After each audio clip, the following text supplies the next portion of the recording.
I didn't Alive. say the hero part because that's racist. Yeah. What was that, Burn? Sensitivity. Are you telling us we're live, Burn? Yes. Oh my snap. God, Burn. Of Barn. all times.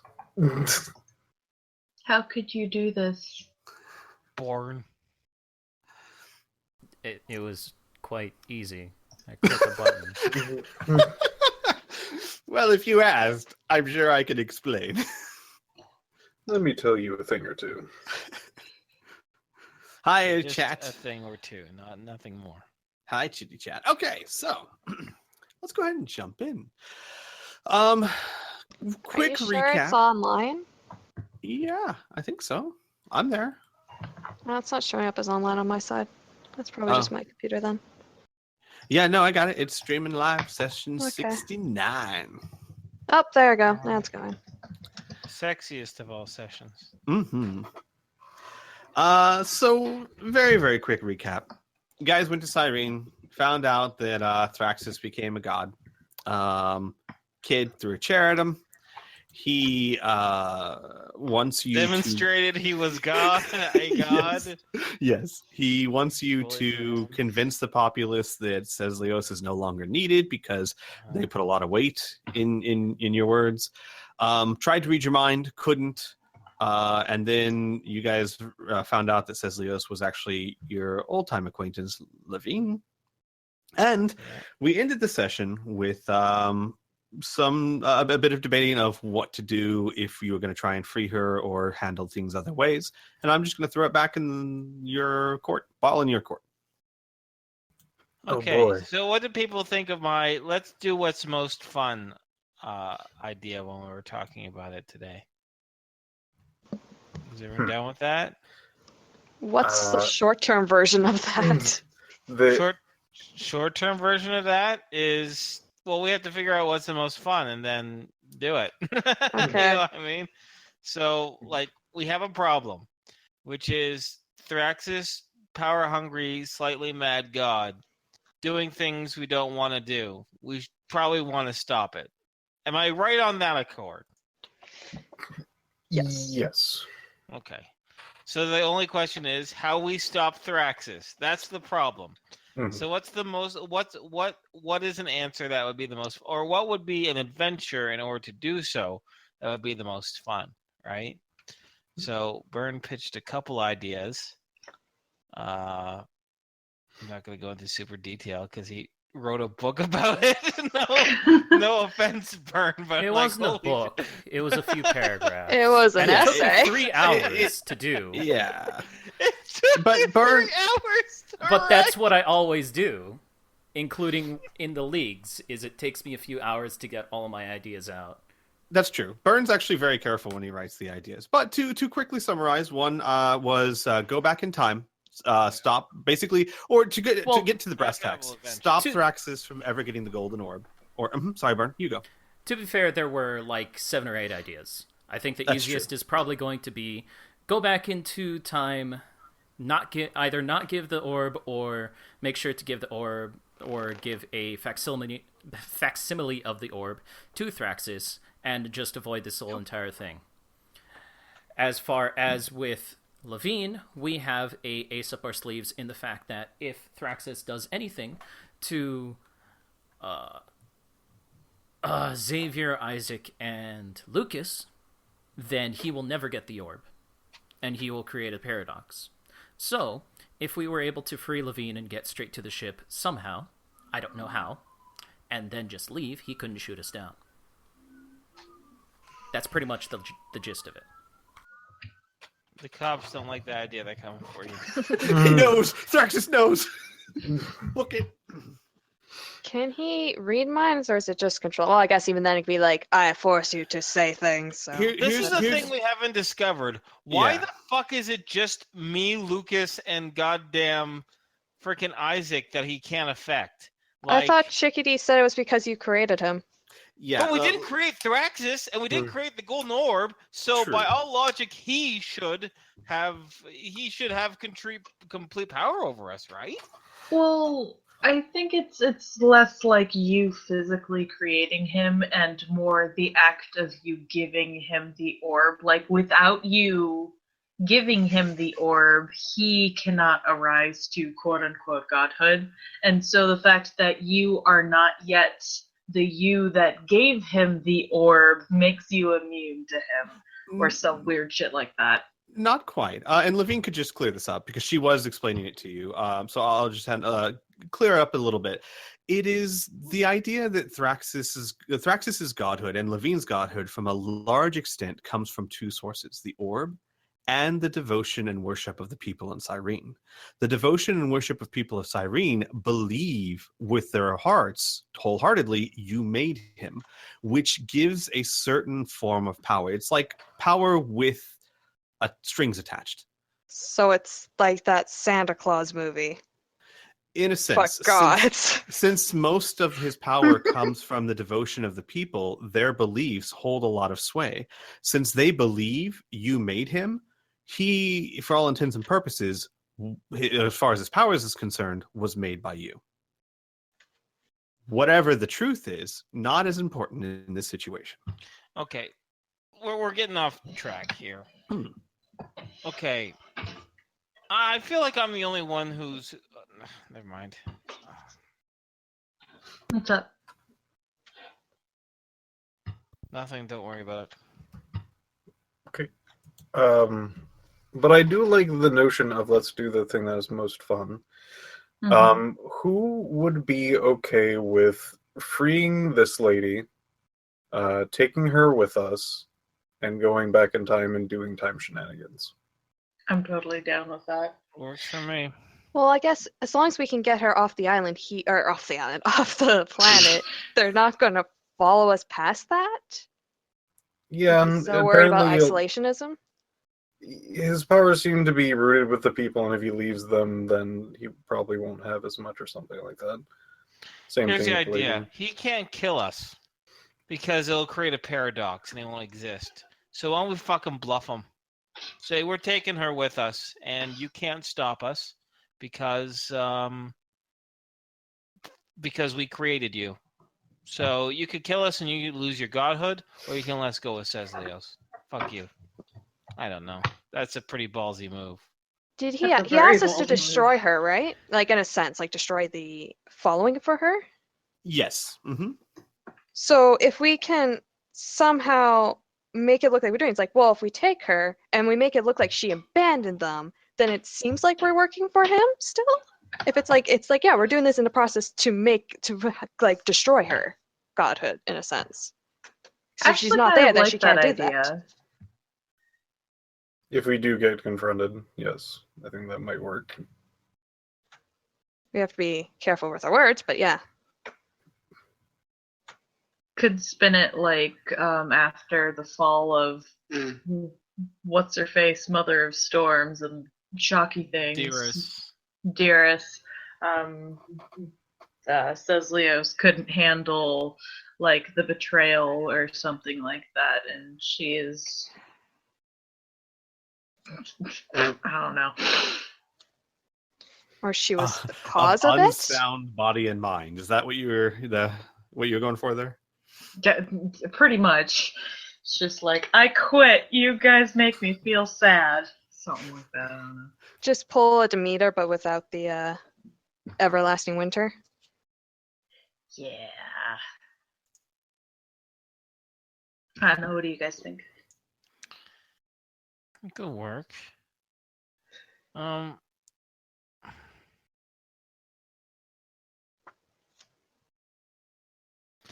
Here's a.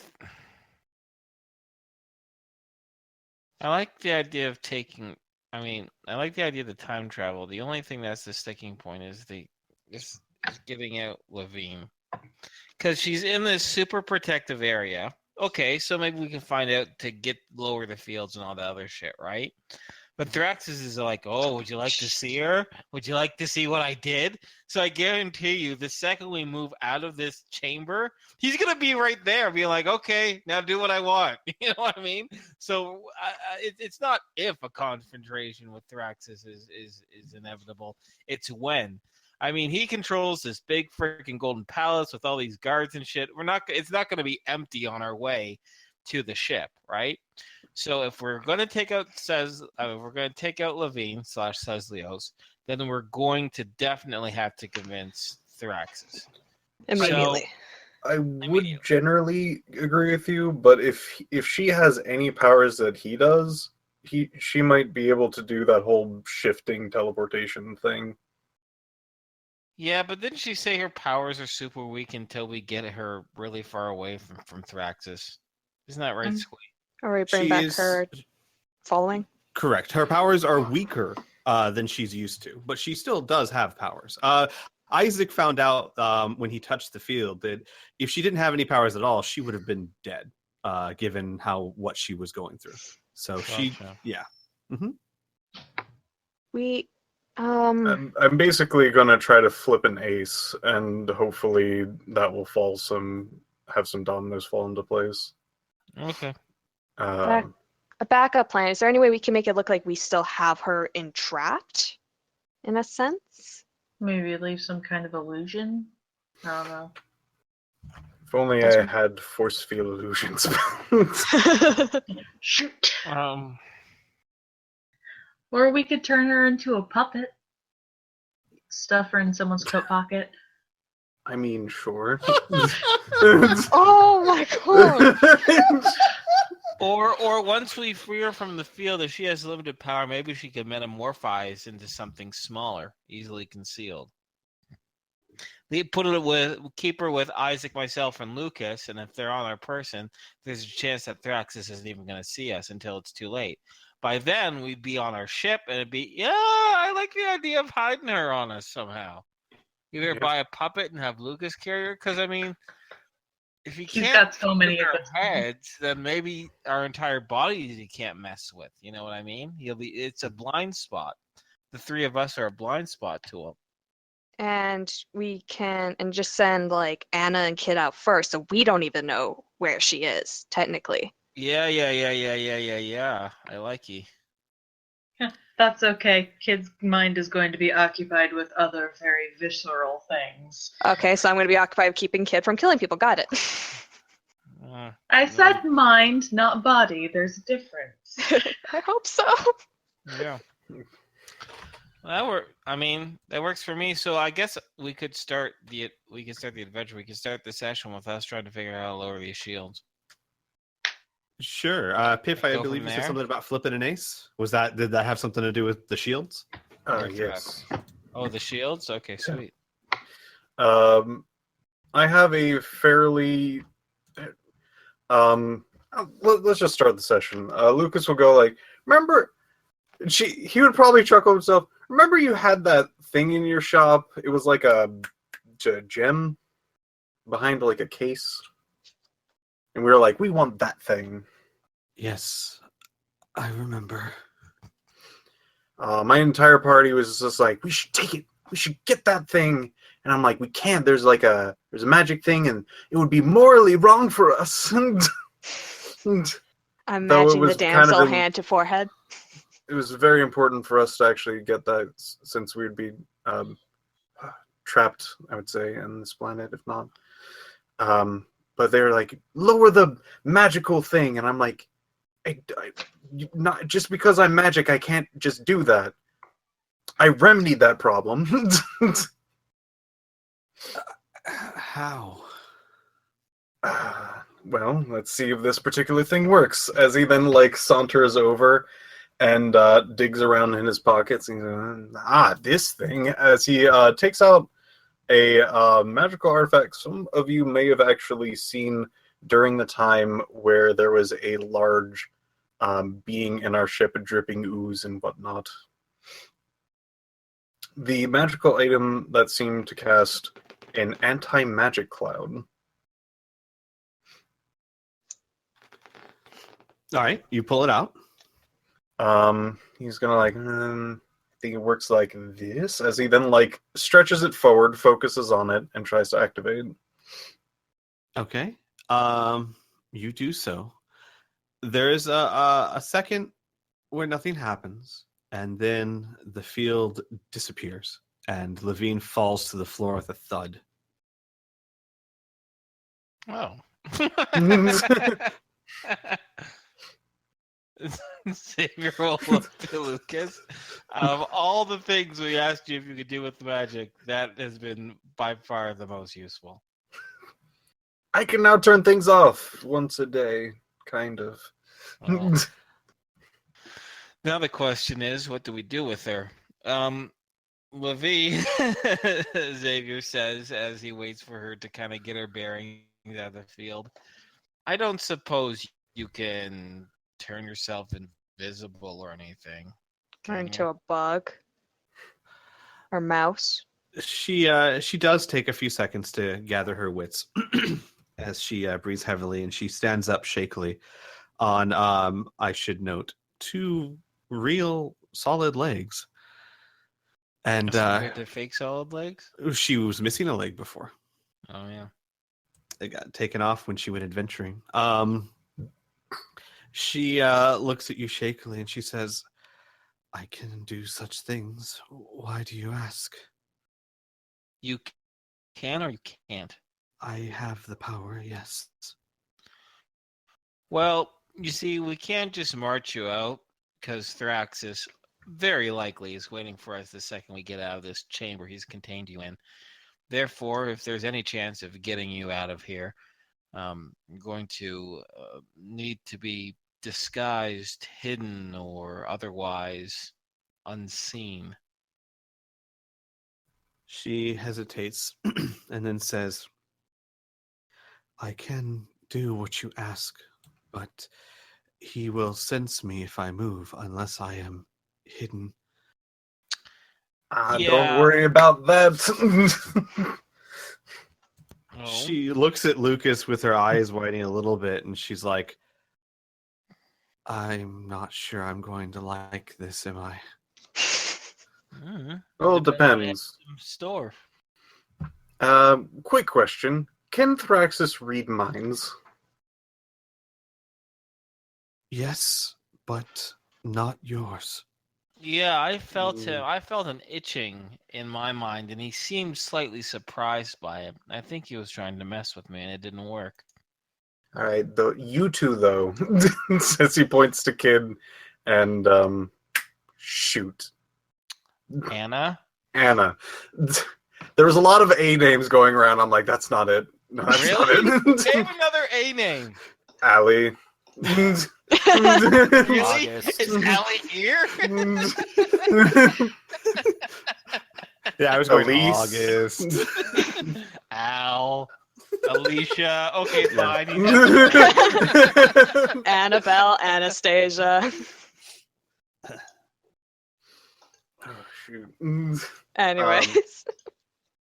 Anna, good brain.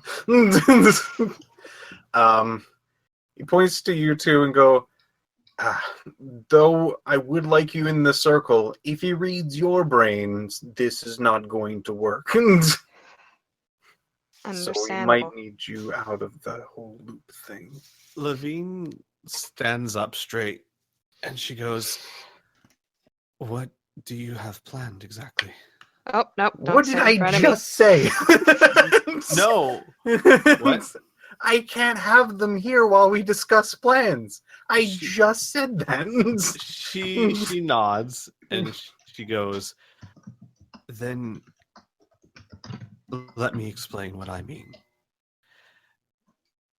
Yes, Thraxis may be able to read their minds, but if you feel it's advantageous to have them here, would it matter? Well, we need to take them with us. Hopefully, we're all leaving. I agree. That should be the course.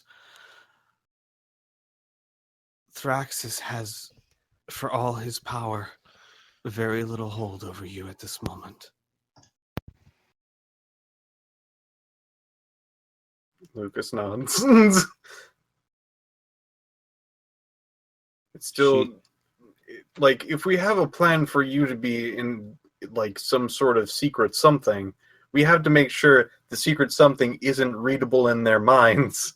Thus, we can't have a plan until they're not freaking like able to know about it. It's very important. Yeah, ignorance is bliss in this case. I She, understand that. she nods and she says, "Then is there some place the two of you would like to go?" If we step out in the hallway, they might be expecting you guys to follow, and when you don't, they might get suspicious about what's your holdup is. Levine shakes her head and she says, "The platform. I can take you where you wish, but using it will alert Thraxis, which means that I could use it. But whatever you have planned to hide me must be done quickly afterwards."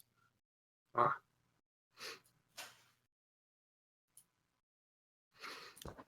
All right. It turns over to God damn it! I am just terrible with names. They're listed on the bottom of roll 20 here, Chief.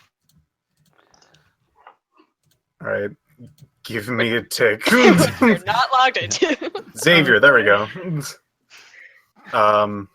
You mean your All old right. friend for years? Yes, Xavier? Okay. I'm telling you, I'm bad with names. No one freaking believes in me. Points over to Xavier. All right, you think up a plan. I already got my side going. Xavier says, "Oh, okay. Yeah, I'll be right on that." No, in all seriousness, okay. So You we mean need to do think this. up what to say to Thraxis when he realizes there's no Anna or Kid? Because I already have a plan with that. You are way ahead of me. What am I even talking about? It's simple. That looked like a very powerful field. Isaac, I saw you touching it, though, right? There's a lot of power that flew through it. Yes. No, Kid and Anna got stupid. They got too close. They got too greedy. They got too concerned. And they got killed because of it. Boom. That's why they're not here anymore. And I'll give them some cock and bull, how they were weak and they never really wanted us and we didn't really need them anyway and all that good shit. And after his little drama with Kid, I'm sure he won't care that they're not around. Oh shit! Can we hide them on us too? Sure, if it's possible. Anna's now frowning.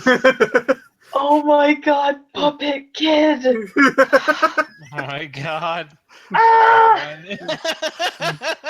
So Lauren now just freaks the fuck Oh my god. Laura, have you seen Angel? A few episodes, why? Let's talk about that later. Okay. Just out of curiosity, because I don't have it in front of me, how much PPE does that spell take? 60. Oh, that's a It's lot a of lot. PPE. Luckily, he can cast 2 of those. Levine says, "If you're thinking of using the same thing to cover them, why not use me as a battery?" If you're willing.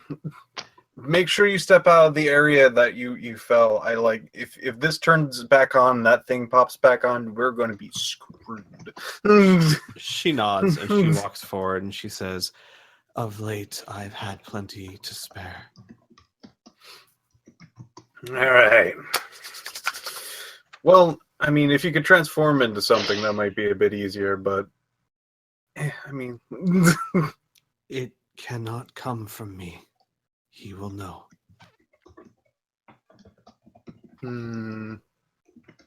Then you can use. This is more fun anyway. Okay, so here's the spiel of this particular thing. It does have a saving throw even on people who are willing. Would it be okay to say if somebody is completely willing that they'll just become one? I'd throw that out the window. That makes no sense to me. Okay. I mean, like if Rifts had a mechanic where spells might just randomly fail, but it doesn't. So I don't see why if they're not trying to resist, they would still have to resist. All right. So, for sure. Cool. So she's now out of that particular area. Lucas is going to now lower the freaking cloud thing.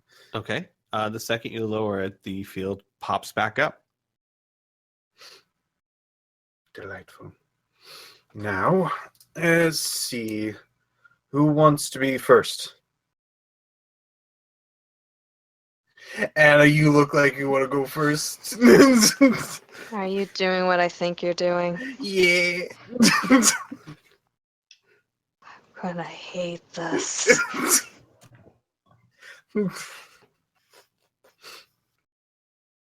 This ruins my jacket.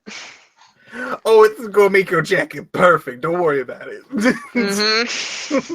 Xavier looks back and forth, a few ideas in his mind, but he's known Lucas for a long time, and he pulls out a bunch of crazy shit. So he's just gonna stand and watch.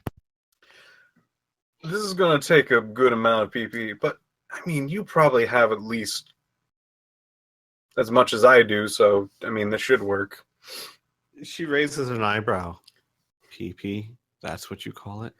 I call it PP. I call it PowerPoints. You like?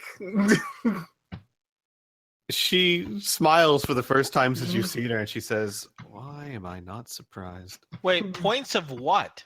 Points of power. Never Wait, mind. it's not going to be FP like fun points. That's dumb.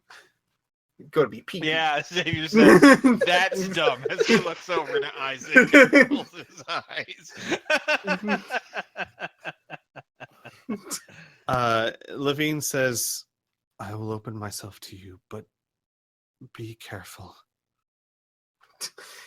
Lucas cracks his knuckles and stops for a second. What do you mean, be careful? She hesitates for a moment. "I am weaker than I was before, but I'm still far stronger than anyone you've ever drawn from." That's probably true.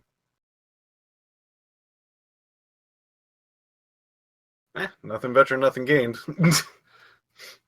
She nods and closes her eyes.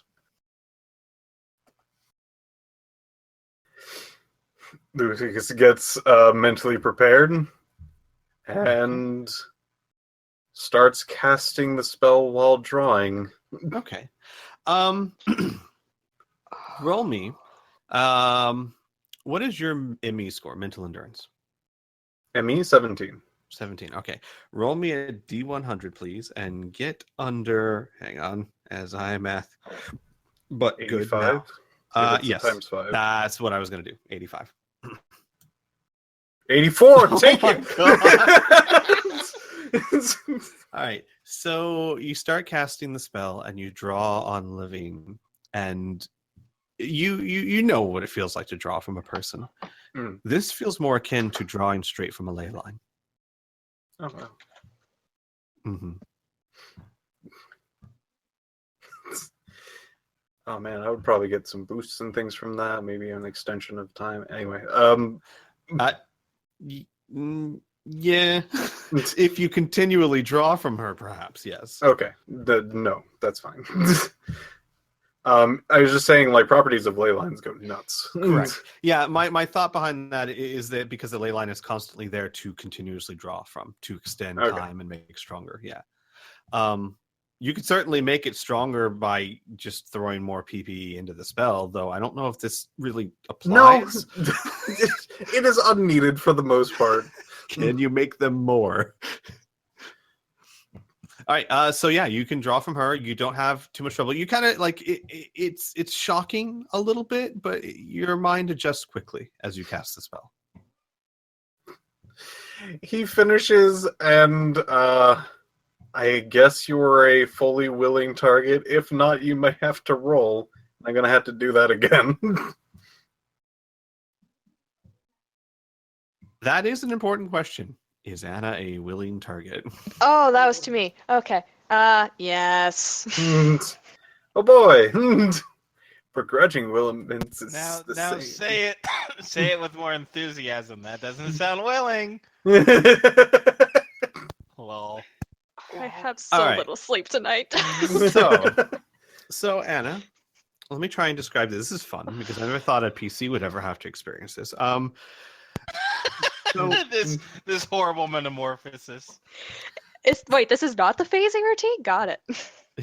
So all of a sudden, you begin to, you don't feel anything. You don't feel pain. You don't feel a metamorphosis of any kind. But people start getting taller. Everything in the room starts getting taller. And then you start feeling stiffer, as if it's harder to move. Like you can move your arm, but your arm is no longer blood and tissue. It's now like a cotton stuffing, and it's just more difficult. And eventually you feel like you can't move anything anymore. You don't feel very different other than the fact that everyone's a lot bigger now. And when parts of your body touch you, like for example, if your hand touches your leg, you don't really feel that anymore. It's an unusual sensation because we go our entire lives feeling, if I touch my face with my finger, I feel both at the same time. And we're used to that. You don't feel that at the moment, and it's a little weird. Kenzie does not like. You can be whatever doll you want. I think that's fully fine. As long as it is within a foot to half a foot tall. I don't want to think about dolls. Thank you very much. You don't like any like plushes or pop dolls or whatever. Oh my gosh, she's just a pop doll.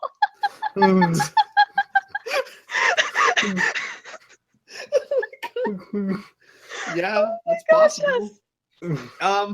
Though if that's the case, then you become completely immobile. Yep. Oh my gosh. Unable to move. You can still think.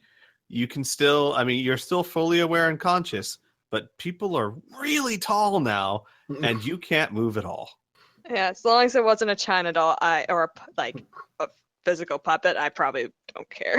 Everyone else, because while your characters don't know what a pop doll is, I'm sure all the players do. You see Anna turn into a rather cute, big-headed, big-eyed doll. Do you want mobility or not? I think that's the big question. Please give me mobility. Okay. Then so she's just she is a plush doll. A plush doll. Okay, so there you go. Plush doll. You do have some mobility. Like I said at first, you can still move. It's just harder and weird now. I'm gonna mess around with this on the ship, okay? I will hug it and squeeze it and name it George and love it. And I will bite you. Well, your bites are gonna hurt me. It's all plushy. It's not gonna change. I don't know. There are some dolls with like resin teeth. That can be your doll. Hey, here's a question: can she still like do electrical aura and stuff? If I remember correctly, I think so. I'm gonna have to double check that. Yeah. I still can't damage you. Tell you what, we'll kind of move on. Piph, check that for me if you would. Yes. I assume I'm going to be repeating the process. Yes, on Kid. 3 times. On Kid and then Living, right? Kid and don't forget. Oh wait, no, I think he's probably not. Huh? I do also have a freaking Doughboy with me. Oh yeah, that's true. Are you gonna do it to him too? No, I'm probably just going to give him something that just shrinks him. Got it. How tall is Doughboy? Like Doughboy is like half a foot tall. Oh, You're right. okay. He's the only one that seems to be on your level at the moment. So, I assume Lucas would do the same to Kid. Is Kid willing?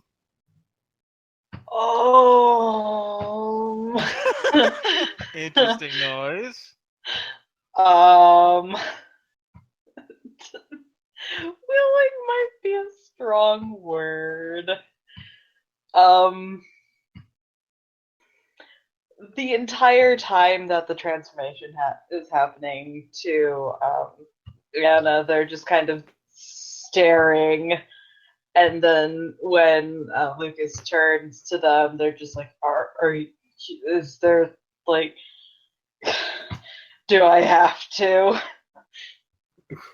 Can I still talk? Yes. Yes. You They see our interrogated one as a puppet, so Yeah. Oh absolutely. You see our very sarcastic. Jump in. The ladder's great. Oh my god. Zach is gonna say, I think it's the only way Zach? to kind of. Sorry, Zach. Who the hell's Zach? I don't know. Xavier is going to say, honestly, I can't think of any better way to, for lack of a better word, smuggle you guys out of here without Thraxus knowing. And it's only temporary. Oh man, kid kind of squirms and then pulls Anna's red jacket a little tighter around them and then goes, fine. And then squeezes their eyes shut. Okay. As Kid follows the same process and shrinks down not quite as much, the perspective shift isn't quite as bad. Into about a half a foot tall Kid plushie. Same basic sensations. You can still move, though it's harder now. You can still talk. You can. Your sense of feel isn't gone. It's very muted. Like if someone were to cut you, you would feel that. It would hurt a lot. But there's this weird sensation, as I said before, where it's almost like you're just feeling one side of it. Something's off when it comes to your sensations. Plus, wouldn't it be really hard to cut her anyways, because she's probably MD fabric? I don't Would think. they be? No, I think that she's just normal fabric. Yeah. I want to do something, Elora. Mm-hmm. I would like to pick up Kid, Oh god. because we're supposed to be mean- smuggling you. I And- will hold on. definitely say this. They still are an MDC creature. Oh snap! Okay, all right. So MDC Huggles. All right, I love it. let me just explain what I want to do then. Okay, yes. Because we were joking about this before, several moons ago. I Oh would like my to god. pick up Kid and put Kid in one of his holsters. Oh my god. It's finally coming through. Jesus, of all the adventures for Heart to miss. Oh. Oh, I did not think of that. Yeah, This makes up for our epic Kid and Lucas in a trench coat idea that we never ended up doing. I'm so Jeez, I sad. wonder why. Would you be Oh, okay boy. with this? Oh my god.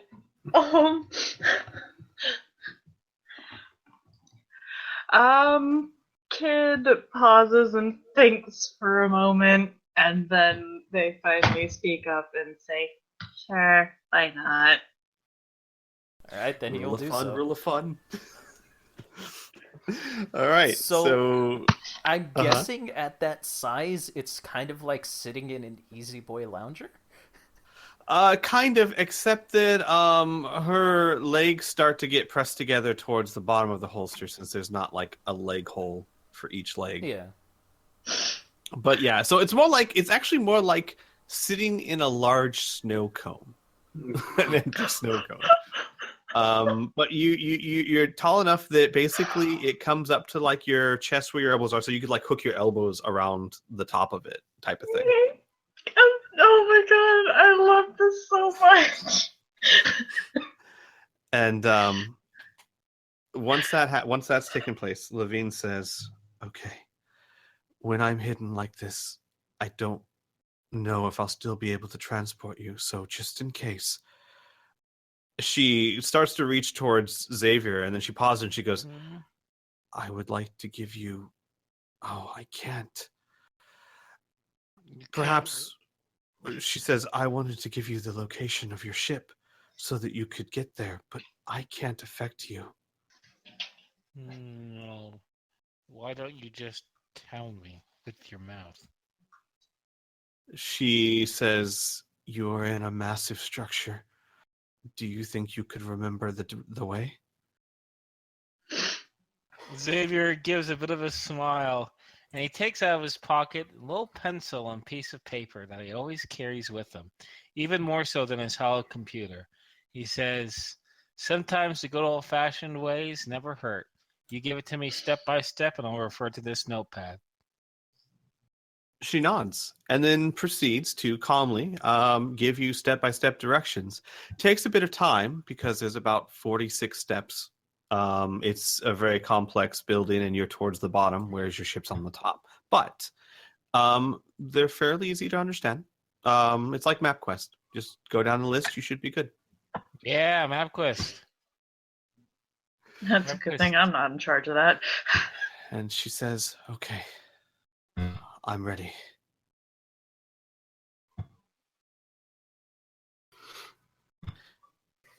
Now, in this particular phase, all of you will be counted as a non-living creature. So, you will still have your magical essence around you, for the most part, because of the spell.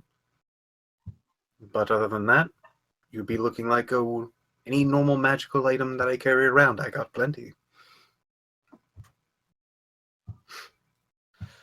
Levine nods and then smiles, and she says, "Something about Thraxis being beaten by puppets is satisfying to me."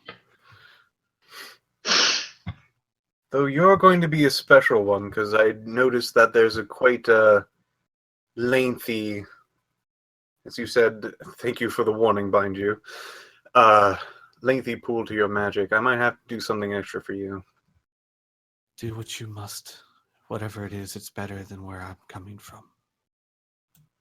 Looks back at the box. Yeah. She nods. She says, "I am quite tired of being a god."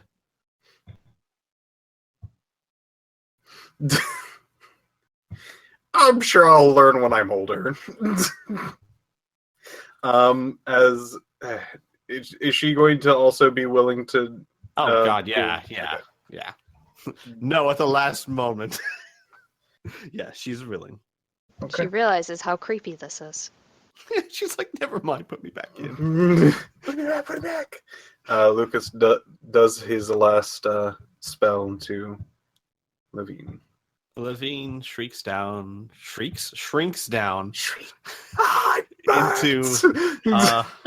into about a 6-inch tall, gray-haired plushie.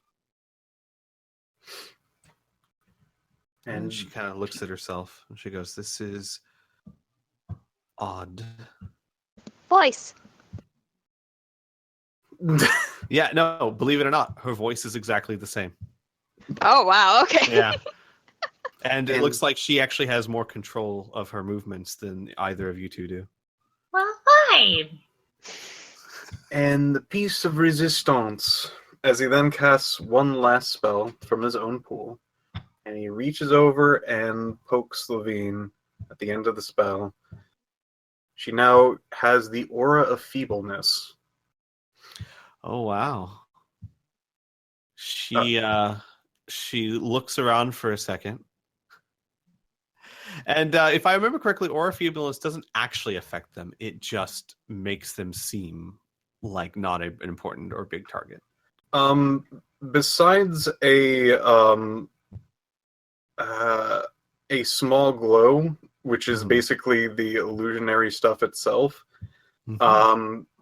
it would basically seem whatever sort of like already maybe some sort of like decrease in magical power since she's a freaking puppet now. Right.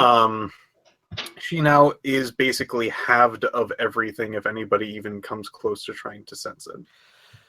So, here's an interesting thing, Lucas. You're going to sense this pretty quickly. The rest of you will see this.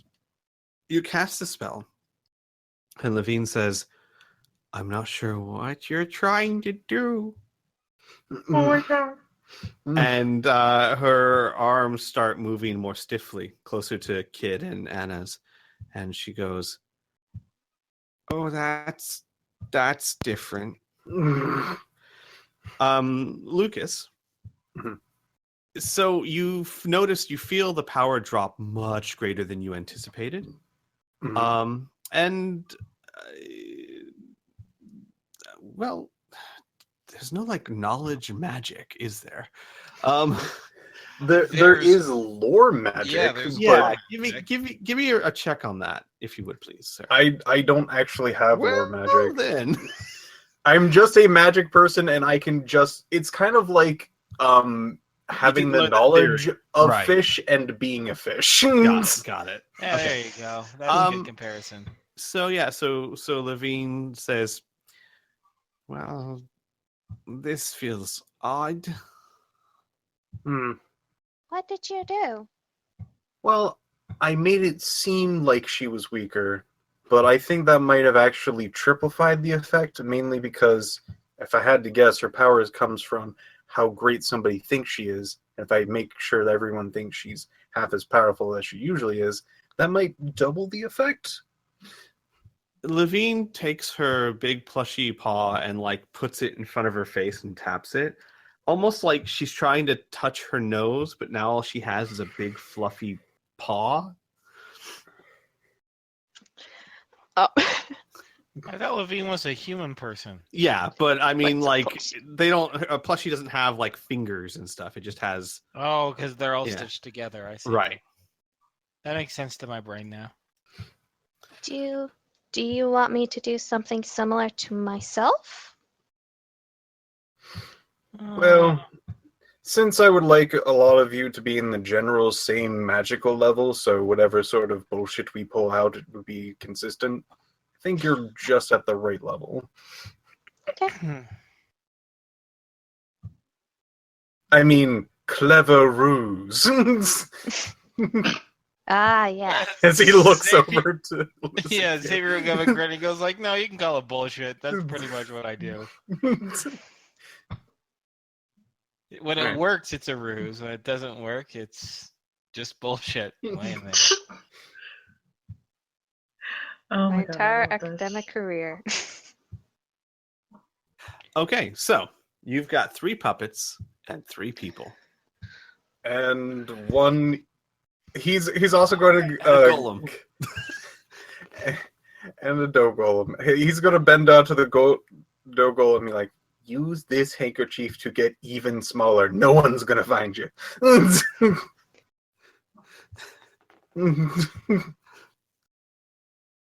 Okay. So once everyone's prepared, what's the plan? Where are you going from here? Out the way we came. Right? Well, you can try. So basically on the platform? Mm-hmm. Okay. You step onto the platform and there's like a moment of silence and Levine says, I don't think I have the power. Lucas, you might be able to. I don't know how strong you've become. Ah, man, I'm like. He stops and thinks. Hey, it's pretty good. I made like puppets. Look at them.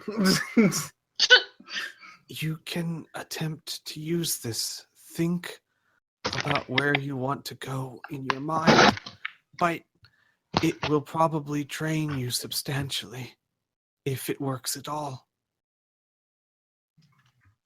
The ship would be ideal. Straight to the ship.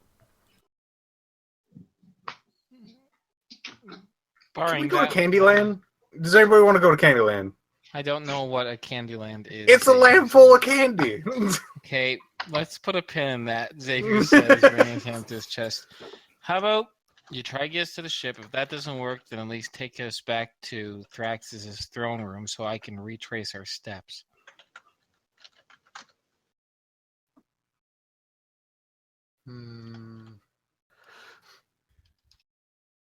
What do you think, Levine? Like there's a hesitation, and she says, I think that whichever one you consider or try to use, sorry, I'm not very good at puppet voice. She goes, you will get as far as your power can take you. Oh shit. Okay.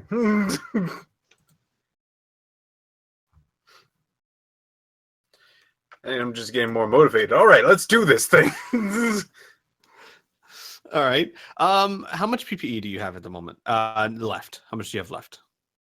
Left? I actually have a substantial amount left. I assumed, yeah. Well, after the Aura of Feebleness, let's make sure that I get that off first. I have 127. Okay. 127.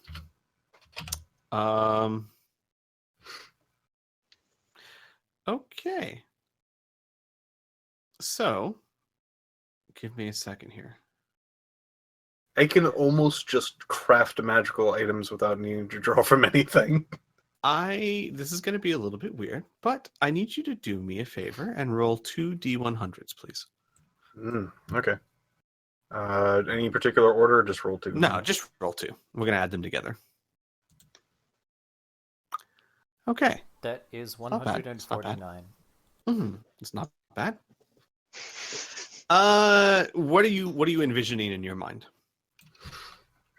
The ship would be nice. Okay. I did actually think that, like, the challenge of such things. What a place would be. I think he's going to look at the lounge specifically. Got it. Okay. So, quick question. Who's carrying what? I know Kid's in a holster. Where's Levine and where's Anna? I mean, I can take Anna. That's no problem. Okay. I'm Piph, are you guessing taking Levine? that's what I would guess. Sure. Okay. So you try and envision the lounge, and everyone shifts and moves, and you move into a high domed room with golden pillars, elaborate pictures and drawings on the wall. No one standing in the room. It's about it's the size of like a large living room, if that makes sense. So not huge, but decently sized. And I assume everyone takes a second to look around, try and catch their bearings. None of you have seen this room before. However, Levine, oh God, this image is, I hate to use the word cute, but Levine would puppet arms towards Xavier, have him pull out the list and kind of point where on the list you are. Okay. And you're like 10 steps away. So you're probably 5 to 6 minutes from a walk from the ship. Oh, excellent. Xavier will give a big smile and grab onto Puppet Anna tightly as he leads us to our ship. Should we hide these? We should probably hide us in pockets. Okay, come here. You should probably hide us in pockets. And Xavier's gonna stuff Anna underneath his coat. Muffled. Fuck you. What? He says, He says, it's either in my coat or down my pants. I figured this is the more appropriate way. Wash your coat more often. It's fine. I have impeccable taste in clothes, Xavier says defensively. Hannah bites her tongue. Oh, you better.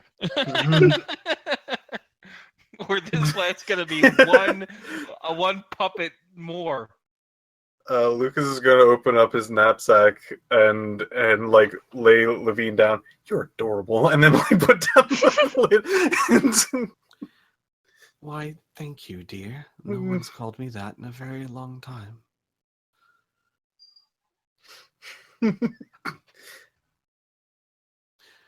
And so you guys begin your walk. It's actually a lovely walk. I mean, this building is exquisite. The eternal sunset plays out through the windows, giving everything a rose gold color. You see pictures of vistas and Palladians and Cyrenians and depictions of Thraxis and Levine and some other woman that you've not met, but standing with them, it's pretty apparent that this was Dearest. And the walk itself is rather pleasant. You don't run into too many people. oddly enough, there's not like guards by every door. There's not soldiers marching down the hallway. Um, it's an oddly empty place and quiet. Eventually, you make your way up these stairs to the landing platform where your ship is stationed. And as you approach the platform, as you get up there, you see Thraxis standing there by himself. And he says, I can't sense you, and that vexes me. But I knew you'd have to come here eventually. What happened? Why can't I sense Seslios?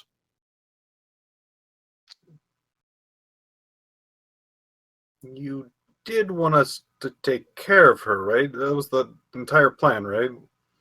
What? What do you mean? We said she was too much of a threat, and you wanted us to spread a dislike of her for throughout world, but we figured we would kill two birds with one stone and just eliminate her power. His Thraxis, god of Cyrene, lord of justice. I'm sorry, I should be calling him Padam, as he is really an embodiment of Padam at this And point. he insists. Yeah. And he insists on it too. Drops his jaw and tries to speak a few times. And then says, a lie. Must be. You're good at lying. You cannot kill a goddess. But that's where you're wrong. See, we figured out since we created you guys, we can just uncreate you. Yeah, there's this whole rule of we brought you into this world, we'll take you out. That kind of thing. Took a bit of magical essence, but like there's hesitation, and he looks at you, and then he begins to grow. And he grows to about 20 feet, 30 feet, 50 feet, 100 feet. You barely come up to his shoe, and he looks down at you and he says, you think you could kill me? And his voice resonates and shakes the entire megaplex. We don't want to kill you. We have no. We don't have the magic to do that. I told you we needed a slight amount. We had to kill 2 of our teammates to do that. Well, 3, but I mean, Yeah, who counts the technically little 3, doughboy? You would kill your own companions. What, you thought... Look, you've seen us before, right? Did you remember those 2 with us? No. Lucas holds out his arms. Not part of our group. He begins to shrink back down and looks at you, all of you, like each one of you, as if he's trying to pierce into your minds. You don't feel the same sensation, Xavier. It's more of a he's trying to read you with his eyes. Oh, okay. And he says, I do not know. Look, Then, for sorry, your guys. sake, you should let us go and do what you asked us to do. And Xavier's gonna look him straight in the eye.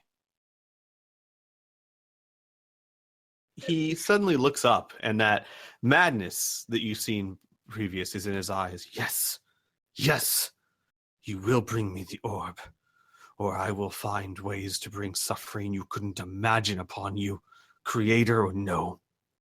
You will give me my kingdom. Yep, we will. So, it's best that we do not tarry. After all, we don't want to affect what has already happened, right? He looks at you again, wild-eyed, and then kind of like closes his eyes, and he says, "This is...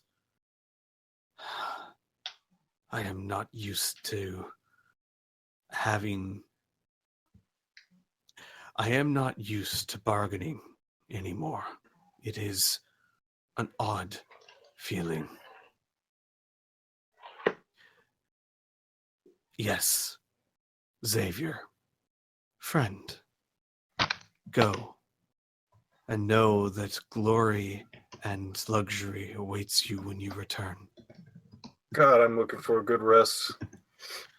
Yeah, we go. And with that, he disappears. Savior's Lucas going to trots take a forward. false eye, and yeah, hastily gets our butts on the ship. On the sheep? Yeah, he turned your ship into a sheep. Did I mention that? No. So I you guess guys... they were going on the lamb. Oh, That hurt me. Don't Okay. don't turn Laura, it back. traitor. Would She spend stays more his puppet PP. forever. I could extend. So, you walk back onto the ship with everyone intact. Yay. Also, I That hope you all went way saw better it. than expected. Sorry.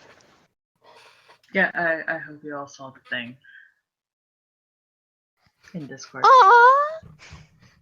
Oh god, I haven't. Now I need to though. I do. It's so chibi. Should throw that into Rifty Fell? Yeah. No. Oh no, I was saying in Discord. Sorry. But yes, that should definitely go into Rifty Fell at some point. So yeah, Thraxis, kind of powerless in this situation, believe it or not. So you get back on your ship. I assume you're taking off. Yes. Oh yeah, we're getting the hell off this. I've said it once. I've said it a million times. This fucking shitty planet. All right. What about the NPCs locked in the secret compartment? The secret compartment, you mean? Oh, of the ship? Yeah, we should let them go. Oh, Cyber Six and fuck, Sarah. We still have the Yeah. goddamn And priestess. the priestess. Oh yeah. We may just need to keep her around for a while, just for We safety. will until mission accomplished. Yeah, she'll see some wonderful godly sights. Okay. Like her god in a doll form. Oh yeah. Hey, we did what she asked us to. Free Ceslios. Maybe we'll She's free! undoll Look at her! form- We'll She's free, undoll though. form her and then. Anyways, but yes, we'll go get them. Okay. So the door opens. You see Cyber Six Rochambeauing the priestess. And he goes, no. Paper wins. And she's like in the process as you open it. And then they look up and they see you. And Cyber Six looks at you guys. And his eyes dart very quickly around at the whole situation. And he goes, all right. I want to hear this. We're getting out of here. Has he seen Are we the already doll going? yet? Are we out? Yeah, is Xavier like going straight for the cockpit type of thing? Yeah. Oh, without a doubt. Without a doubt. All right. So yes, I would say that you guys are heading out. No one stops you. No satellites fire upon you.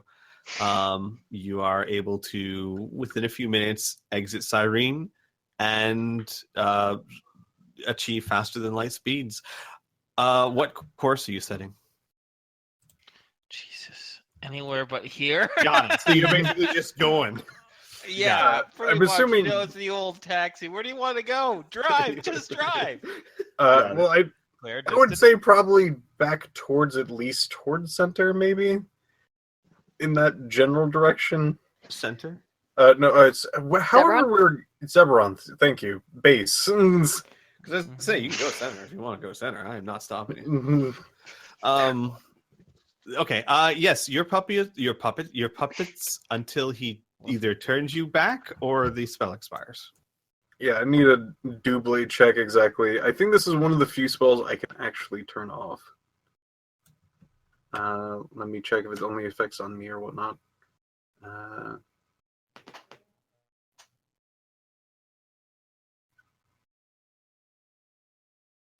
Oh. Oh, for fuck's Yeah. It can be either or. I think that this is one of the few spells he can actually change at whim. Okay. So he has the ability to unpuppetize them. So Elisa sees her goddess in cute plushy form turn back into goddess Ceslios. At the same time, she sees Kid. I assume, Isaac, you take Kid out of the holster? Absolutely. Okay. I'm not sacrificing a friggin' holster for this. Right. Kid turns back to normal, and Anna would turn back to normal. I'm assuming she'd be in the cockpit because she was with Xavier. Hopefully not still in his pocket when this happens. No. Although that would be interesting. Just show up on my lap. Oh, hello. When I thought you'd be my co-pilot, I figured you'd sit in your own seat. But okay. To turn it off, I do need to touch bare flesh, but I guess this would just be like general non-clothing. Right. Okay. So we don't have to worry about Anna just popping up out of a pocket. Real good. Yeah. All right. So Lucas, you do that to each of them, and Elisa's just she says nothing. She's just staring wide-eyed at everything that's going on. And so you guys achieve faster than light speed. I'm going to kind of throw the ball on your court. Levine, well, the NPCs would be curious to know what's going on, but more or less, we can just kind of narratively handle what's the next step. Where are you guys going from here? Or do you want to have a conversation in character? I was going to ask, how many crackers are left after our little trip? Well, you were only gone for like an hour, Cyber 6 says, so half of them. Kid takes back the rest of the crackers, goes to their room. The aura of feebleness will still be on for a bit. Okay. I think this lasted 9 minutes, so got it. Okay. So Elisa actually would have a different reaction. I forgot about that. She would fall to her knees and she would say, "My goddess, you're so weak. I'm sorry, I must have failed you." And then Levine will comfort her and speak softly to her. You most of you don't hear what she's saying, but she says something softly, and that seems to calm Elisa down.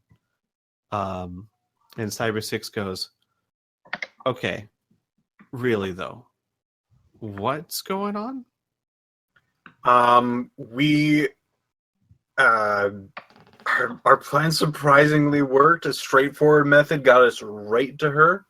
No shenanigans. We busted her out. We snuck out, and we also told blatant lies to a god to his face. Oh yeah, so many lies.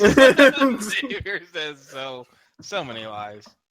All right, real quick before Cyber 6 responds, Kid, you have a plus sign? Oh, the crackers was the plus sign. Oh, okay, yeah, okay.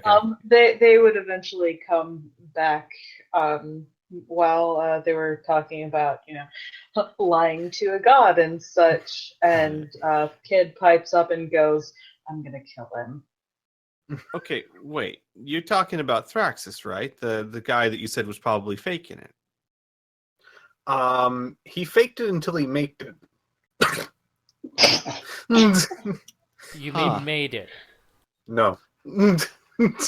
So then he hooks a finger back at Levine. Faking it, making it. Pretty much both. Yeah, see, I'm an AI. I'm not supposed to be confused. I'm very confused right now. Let's just say that you've gotten the means to become those things, but not originally. Technically, as the prophecy said, we did accidentally make gods. Huh. Well, that's new. And he'll actually like kneel, like or squat down next to Levine, and like very slowly with a finger, he'll like poke her. He'll be like, a genuine goddess, huh? And Levine will just kind of like, don't do that again. Cyber 6 will shrug, stand back up. So, what's the plan?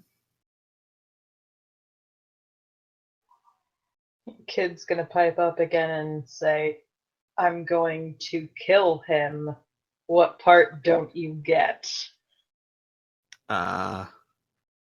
Okay. Is that he like looks to like Lucas and goes, is that possible? I mean, anything's possible. You just gotta put a positive spin on it. I mean, that's how he became a god to begin with. Sarah actually, who's been saying the whole time, goes, that's not how you become a god, Lucas. I'm like 100% positive. Look, if a normal schmo got onto a planet and said, worship me, and became a god, I don't know how that's not positive thinking. I have in my hands 66 cases documented where that happened and they did not become a deity. So there's obviously something else in this. They just didn't try hard enough. I think it was more of a perfect storm of a situation that gave birth to that. And if we want to prevent it, we're going to have to take out one of those factors, I guess you could say. As Xavier says that, like Sarah's hearing you, and Cyber 6 is looking at Xavier. Sarah, like pats Lucas on the shoulder and mouths, "Okay, dear." And Cyber 6 says, "I see. So, whatever the case may be, he is, at least as far as you understand, a real god, and the goal is to prevent that from happening. Is he a bad god?" Yes, extremely. I see. Wow. Dude's fucking More of a- crazy. Yeah, that. Yeah. All that They power replaced Isaac. kind of went straight to his head, and he has this whole power trip thing going. So he kind of would like to avoid that. But, Where's the power to boot it back? What? yeah, to Yeah. back it up. That's No, you not how got it. that phrase works. Boot it back. I like what you said. Boot it back. Boot it back. Anyways, the good news is, back on center, he never even touched the orb or any of that stuff. So, if we were to not give him that orb and a different one instead, maybe he wouldn't, turn into this crazy bastard. So the orb turned him into a god. Or Yeah, it no, was part of we- this perfect storm, you said. We forgot to tell you. Yeah, he has the golden orb because apparently we gave it to him in the past. This time stuff just plays the meanest tricks on you. I understand that. Okay, then I have one very important question for you, and just bear with me here. Okay. I've been with you most of the time, but not all the time. You individuals, have you retrieved and given the golden orb back to Thraxis? No. Us? No. No. Well, one of us did. I mean, another selves of us did. We That- are supposed to. That simplifies things a little bit. So, allow me to try and make this simple, because time is very complex, and Corsairs spend their entire careers trying to grasp it. But in order to create an alternate timeline, you need to meet a certain very specific set of conditions. First and foremost, you must alter events that have already taken place. Now, if you're willing to give me a little trust on the details, just forget about times when things happen. Forget about what you've seen for a moment. You have never given him the golden orb. Yes. So you can't possibly alter what you've never done. Yes. Cyber 6 says, well, then, you don't have to worry about creating a separate timeline, at least. Whatever you choose to do will be the first time it happens. What you're seeing here is what we refer to as a loose end. The universe, well, this is going to get a little weird. The Avius like to think of it as sentient, trying to craft time. What you're looking at is the equivalent of the best guess or most likely outcome of what will happen. But it's not set in stone until you give him the orb, or don't. Yeah, well, if That's we don't cool. if we don't give him at least a orb, he's going to hunt us through time. Well, I was just saying you wouldn't make a new timeline. I didn't say I had all the answers or anything. Well, what do we pay you That- for? Wait, we don't You pay don't. you. You don't pay me. Exactly. Get off the shit. Not just kidding. Jettisons. Cyber 6 like, no! And Sarah goes, okay, so we don't give the orb to Thraxus, he hunts us. What are the other options?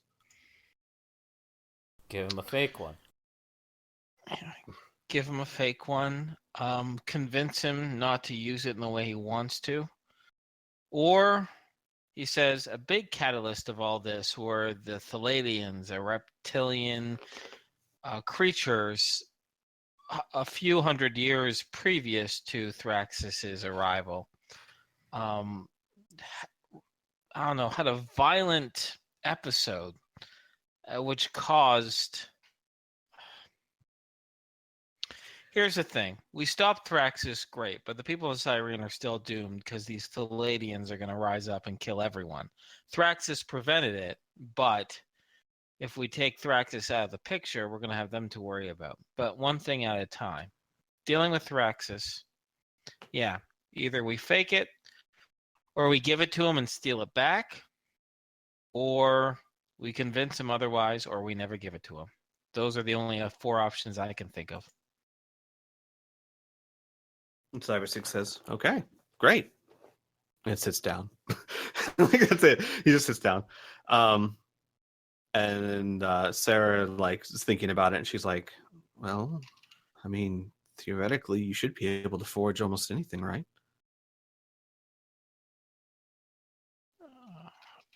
Yeah, I guess. By the way, how's my PP doing? Not a character. Oh, yeah. You have none at the moment. Got it. Yeah. You used it all to get as far as you got. I'm sorry, I failed to mention that. 0. There we go. Sarah would again tap on her data pad, and she says, look, I'm no expert. You're probably much better at than I am, but according to Corsairs, to properly forge an item, you need to know what it does, and you need to know who the people you're tricking know about what it does, and then you just need to replicate it. Well, from what he actually talked about before, all he knows is that it is powerful. That's it. That's all he knows. Oh, and what it looks like. Yes. Color, shape, very important. Okay, well, like I said, I'm just reading the guide. We could always just get the orb, see what it does, and then make something that's like it, but way less. Way less. Well, if Indigo's been successful, she might have good news for us if we get back. That'd be nice. Okay, so Cyber 6 says, where's the goddess sleeping?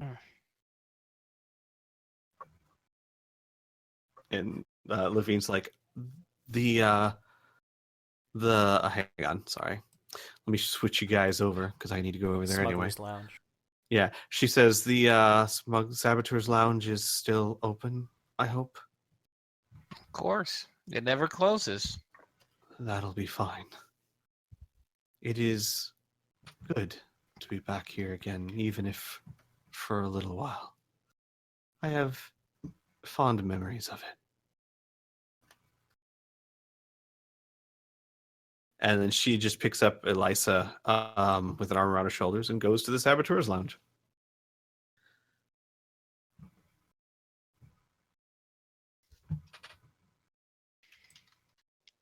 Hey, we did it. Brad, Okay, real quick, Squee, did you just say that the goddess is fireman carrying her? No, more like has an arm around her shoulder and is guiding her.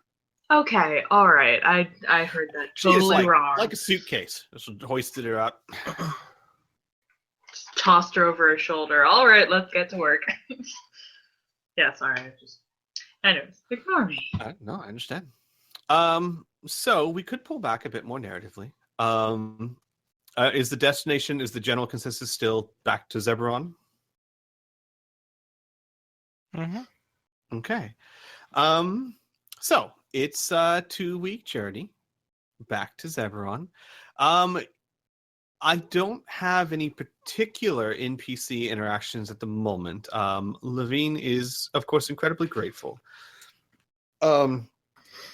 The second that the enfeeblement spell wears off, you'll notice that she does not, Lucas, she does not turn back into a wellspring of PPE. In fact, she is almost mortal, or like seems much more normal. She doesn't have a wealth of energy. She says she feels more like she used to. Excuse me. It's clear that being away from Cyrene has had a massive effect on her. okay. Cyber 6 and Sarah don't really, Cyber 6 actually now is spending his time studying Elisa and Levine. And Sarah is now basically spending most of the time researching how to forge items. So if the players have any interactions they'd like, let me know. Otherwise, I'm going to pull out a handy-dandy table. On the day where Lucas has 0 PPE, it's one of the few days this has happened. He's bopping around the ship, energetic, and just probing everyone and seeing what they're doing. Huh. Okay. Well, okay, as far as the NPCs are concerned, Sarah will be slightly annoyed because she's trying to study. The Cyber 6 will be studying Levine.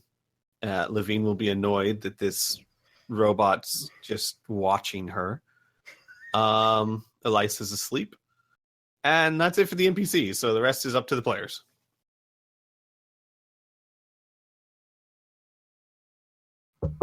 Kid?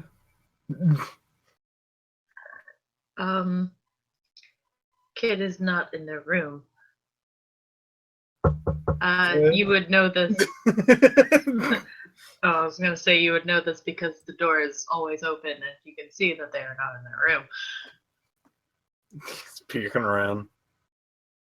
They would be in the gym. Wonder if they're doing hide and go seek. After about 20 minutes of trying to find Kid's room, he's probably going to go somewhere else. Let's just say he's probably then going to bop around different rooms trying to find Kid and finally go over to the gym.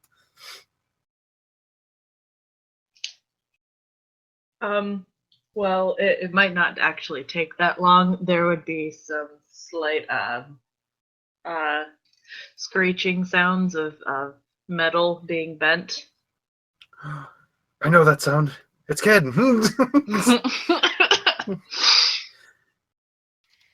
Lucas would dash down, burst in. Kid. Yeah. Kid would jump slightly, and you would find them halfway in the hole, trying to bend it back into a not hole shape. There you are. What? What do you want? That is a good question. As he then does, he doesn't seem entirely sure himself. What are you doing? You look like you are helping. Nothing, they say, stepping out of the hole. There's a hole here. Someone made it. It might have been me when I was sleepwalking. You should stop that. Yeah. It's, if I look, I would do that if I had some PP to fix that. But would you mind if you help me out a bit? With what? The hole. I can't fix it. Not now. I mean, I guess. Thanks, buddy. And they just go back to what they were doing. Everyone seems busy nowadays. Xavier, as he then gets out of the chair. Xavier will be in the cockpit. Oh yeah, he's Like, going to the cockpit. Yeah. What you doing? Find any cool space whales? Xavier grimaces a little bit, remembering that giant eye. And then the accusing that I had space madness. Before he says, no whale. It's been pretty quiet for the past few days, actually. Honestly, this thing is pretty much gutting itself, but I like to come here and check just in case. Besides, things have been cramped recently, and what with, Levine / Ceslios and her worshipping goddess and whatnot. With the exception of Anna, who is good company, people tend to leave me alone up here, so it's a good excuse to kind of spend some personal time reflecting on, shit. Sounds like a lot of brain power. You must be real smart. Yeah, Lucas. And you must be real bored. I am. Is Anna there? Pardon me? Oh, yeah. Oh, that's a good question. No, she's probably in her room at the moment. Okay. Listen, we were in a bit of a bind back there with Thraxis. So, good job. If you weren't around, we wouldn't have been able to get Levine out of that field, let alone sneak her and the others away. Plus, the idea of sacrificing them in order to get you your magical power is smart. I didn't know you could even do that. Wait, maybe you can't. No, not really. I've heard some stories about some witches doing it. Oh, well. There you go. Xavier says, kind of scratching his beard a bit. Well, it's still going to be a bit of a haul to Zebron. Hopefully by the time we get there, we have some sort of plan. Even a bad plan is better than no plan, right? I don't know. No plans are every once in a while pretty fun. Xavier looks skeptical over at Lucas. I guess it depends on how high the stakes are. I've been in many parties. Most people usually get sidetracked by, get me 5 foxtails. And then we kill wolves, and for some reason they have foxtails. Oh. And then we get some really cool items. I got a thing that made giant spider goblins come out. Oh. That was actually used though. Xavier pauses for a moment. He says, "Are you sure this was a past adventure and not just a dream?" Lucas stops for a second. That was during my time I was experimenting with stuff. Yeah, all the... Wait, no, Xavier still doesn't know about the fuck ton of drugs Lucas He goes, yeah, I mean, I've had my share of Elementia dust, so I know what you mean. But, yeah. Xavier kind of just looks out to the blackness of space in the back over at Lucas. What the fuck are we going to do, Lucas? You mean today or in general? Just in general. Oh. Look. Lucas, we started this as a way for us to make money, to buy our own ship, to adventure across the galaxy. Now we're wrapped up with these Corsairs. We're 500 years in the future.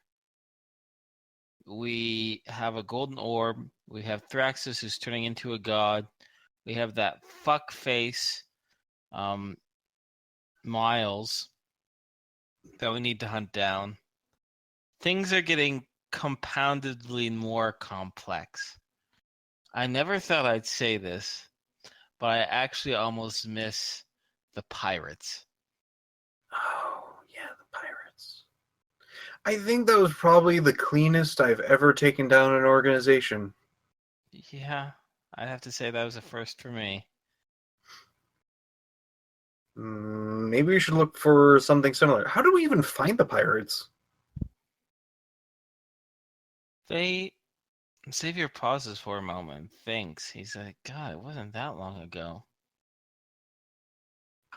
It was a job for Paul. We should check in with Paul more often. Yeah, at least so you can know how Hart's doing. Maybe when, we're not in the future. God, pirate base. You know what we should do one day? What should we do? Go to Candyland? God, yes. Oh, okay, yes, that plan. Does he then Okay. leaves? And Xavier's like, okay, bye. And he turns back to his hollow computer and the cockpit.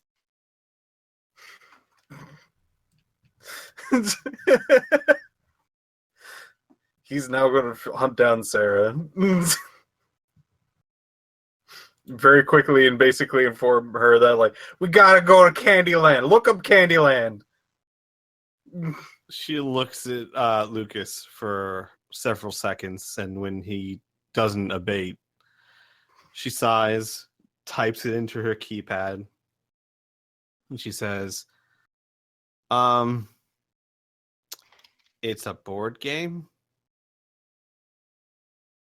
And she shows you a picture of a box that looks about the size to fit a board and maybe some pieces, and it has Candyland written on the front. I mean, maybe we can find one for you. But no, an actual Candyland, like a planet, an island, maybe a giant cube Borg thing that has like a weird candy cane at the end. Just anything. Roll me a D100, sir. And choose high or low. I gotta go with low. Okay. I got low. Okay. She sighs again and looks, and she says, well, so there's this place. She says,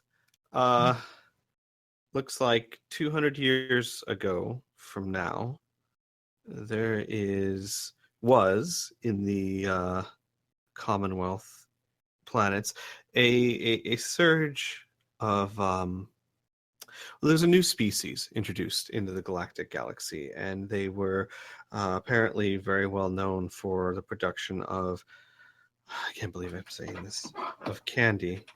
Yeah. They kept getting more and more demand for their different types of candy. They had to up production. Eventually, there was an entire planet in their system devoted to it. And as a way to entice tourism, they made a very large theme park that they call Candyland. We need to go there after the fall of that, so it can be like a post-apocalyptic Candyland. We're doing that. She just stares at Lucas and she's like, sometimes I wish I was not as good at this as I am. Mark it, circle it. We gotta go back to that. She's like actually circling. I am circling it. Thank you. Xavier's You're the going best, to kill and me. gives her a quick peck on the cheek. She mutters under her breath, Xavier's going to kill me. Oh no, he agreed. So you found Candyland. Yes. That was a lot of my role play. If we want to like get some brevity and just say that he goes to everyone else. Sure. Yeah. What we could do it this way? Like, is there Anna and Isaac anything of note when Lucas comes bugging you? He's working. Got it. Anna would probably also be bored. Well, if that's the case, Lucas would probably want to play cards with you. Okay. Sure, why not? And tell you about Candyland. That's a real place, apparently. Uh-huh. Sure it is. Oh man, we're gonna go there when there's like candy dinosaurs or candy demons or candy angels or one of those like tooth decay monsters. Why can't it be a normal Candyland? Why does it have to be demons and angels? Well, we could go to it with like when it was open and just like a theme park, but don't you want to go to it after it fell? Don't you want to go to a destroyed Candyland? That sounds like a nightmare. Ain't it? I mean, what?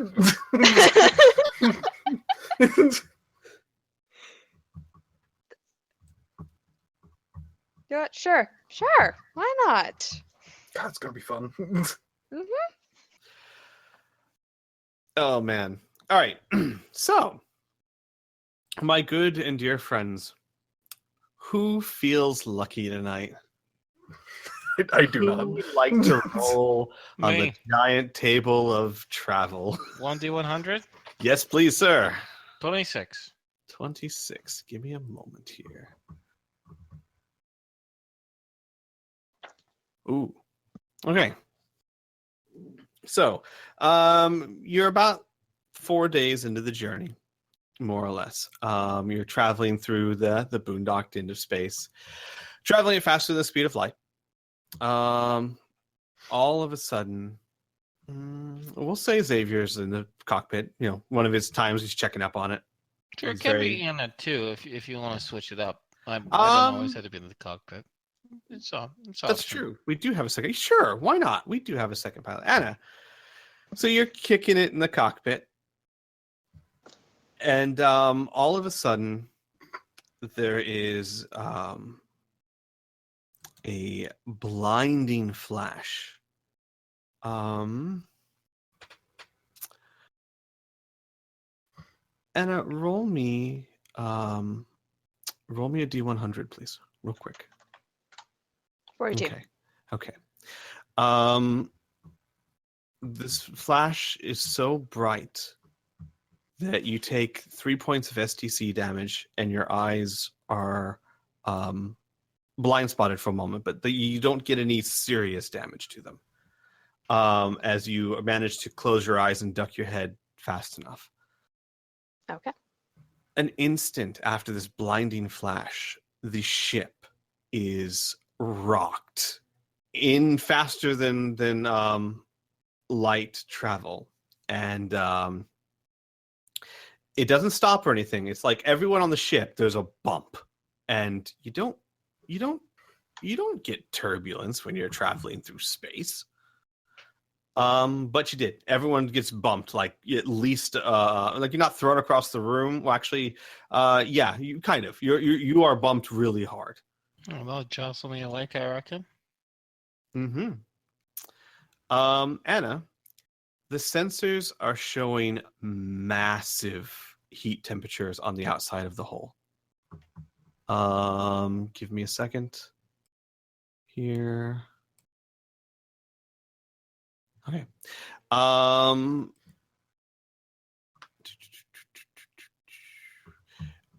Your sensor array, basically the horn of the unicorn, it shuts down due to the extreme temperature that has buffeted your ship.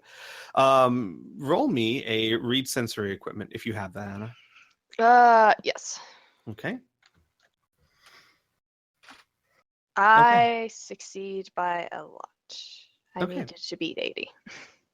Okay. All right. Great. You read the sensory 41. equipment, you very, very quickly figure out that you just witnessed a supernova. It was pretty far out. It was about 100 light years away, but supernovas, even at that distance, are very, very dangerous and deadly. And it was at such an angle to you that basically your ship went right through its shockwave. So the heat of that shockwave, even at 100,000 light years, at 100 light years, has basically cooked the paint off the right side of your ship. And it doesn't look like the antenna is permanently damaged, but it's almost like a circuit breaker. It shut off because of the surge of heat. But if you if you look at the sensors, your hull seems to be intact. There's no hull breaches or anything, but you're pretty sure that paint job, the Pegasus paint job, that side of the ship, is probably scorched black and bubbly. Ew. Mm-hmm. But there's no obvious permanent damage seeping into the ship itself. No. You do know, like, from what you're reading here, there could have been. There really could have been, but you got lucky. Oh boy. Probably after some initial cursing, after ensuring that the ship's safe, she'll go into the radios and say, "It's all good, kinda ish. We're gonna live if that's a benefit." Lucas in his own, yeah, I guess. Just kicking around his like loose things on his floor. Oh wait, is this the next day? No, this is like right after it happened. This is 4 Oh, days no. later.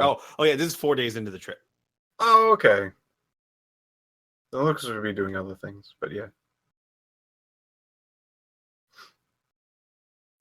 And Cyber 6 would get on the radio. What was it? Supernova. Interestingly enough. Huh. Just realized I was muted. Oh. Hello. Hi. Hi. So yeah, at the same time as the giant shaking and rumbling, there would be a very large sound come from the gym. And I don't know, I suppose I should maybe roll to see if the wall is more or less damaged. God. Yes, please. I like the idea that it's taken Kid 4 days and it's still not finished. They're just they really don't know how to put things back together, man. But the effort's nice. Yeah, please roll me a D100 real quick. Choose high or low first. High. So many D100s. Oh No. So no. when the ship was jolted, I'd say like your hand was in the hole, and now there's a 2-foot 3-claw tear leading from the hole downwards. Kids just gonna look up at the marks and then look down at their hands and then throw whatever chunk came away just like onto the floor and be like, screw this. Just walk out. So I meant to ask last session, is the shower like a community shower? Is there stalls? There's stalls. Okay. So it is a community shower, but there are stalls for individuals. And basically, I just assume that you guys kind of time share it. No, we all get it at once.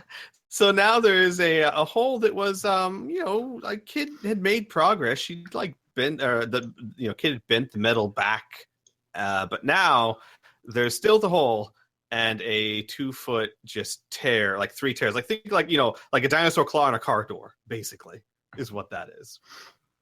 Wolverine came by. Yeah.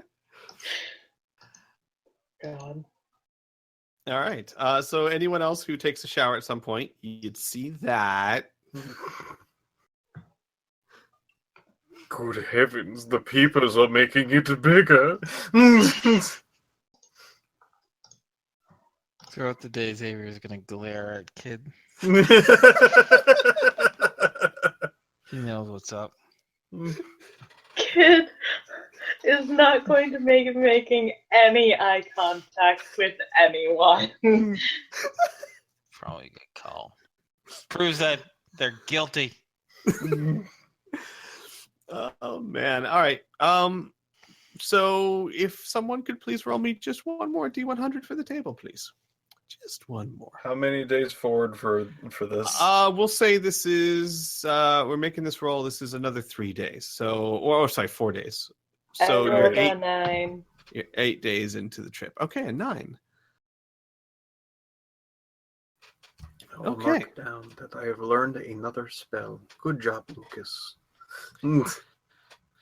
So, well, we've never discussed it too much, but doesn't the Starlock Lounge have like a portal or an observation window outside? I would imagine so. Okay. I'll say that this could happen at a time when anyone chooses to be in there. I'll leave that kind of open because this isn't something that would be spare of the moment. For whatever reason, perhaps it's because you're taking a different path than you've usually taken. Because when Xavier left, at first he just gunned it and then corrected course. So while you're kind of headed the same direction, you're taking a different path than you've always taken to and from Cyrene. But on the 8th day of the journey, anyone who's in the Starlock Lounge would notice, looking through the porthole, even traveling at faster than speed lights, you see something in the distance that catches your eye. It is an absolutely stunning view. Give me a second. Let me see if I can find something here that will more accurately describe this. Yeah, there we go.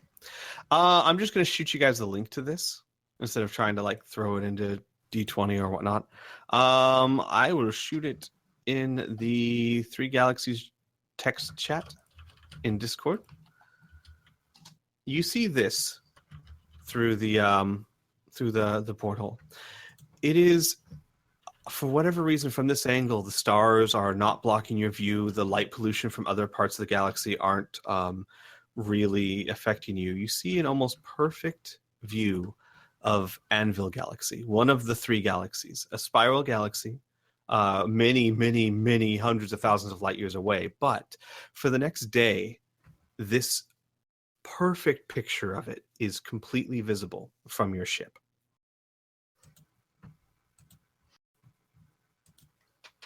Pretty In nice, pretty Discord? nice. Oh, there it is. There it is. Oh.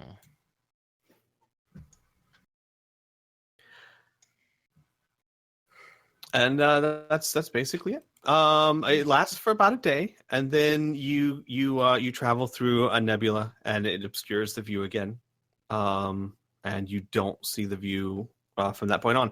It just so happens that you pass through a section of the galaxy that was just clear and had a clear line of sight through the blackness of space to Anvil Galaxy, giving you that vision.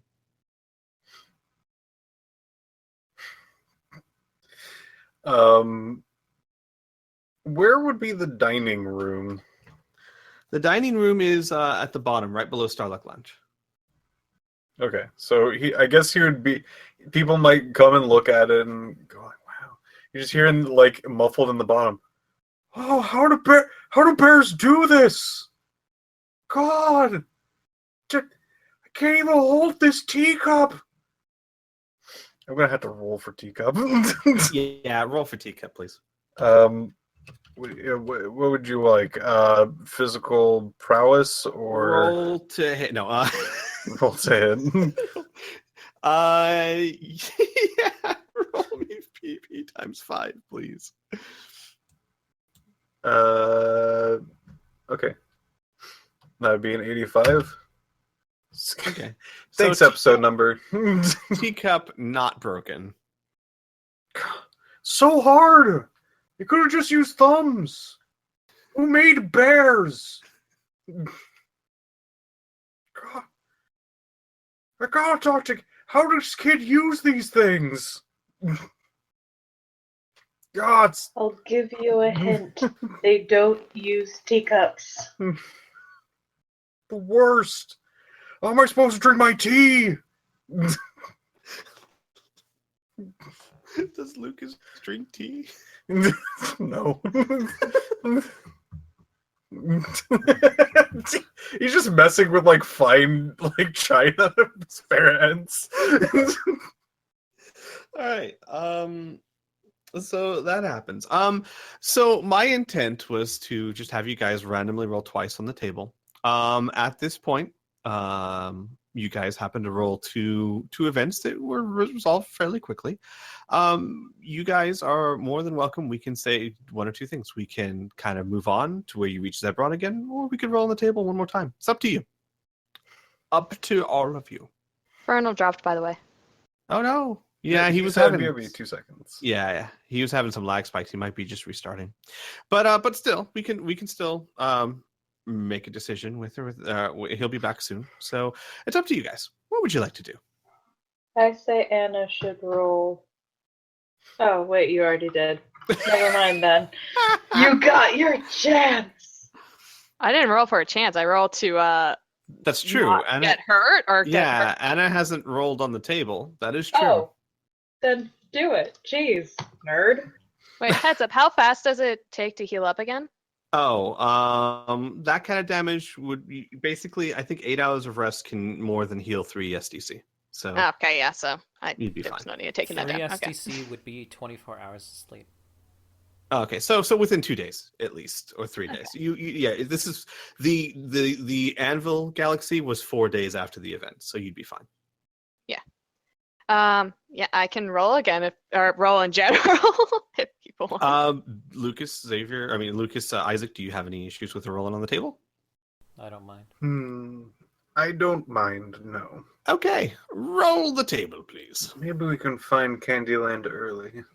I don't have 58. that on the table. I'm sorry. It is now. Hmm. All right, give me a second here.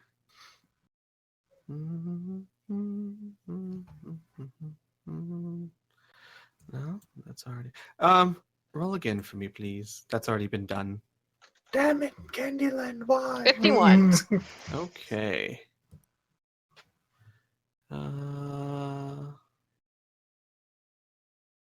Okay. All right, give me a second here.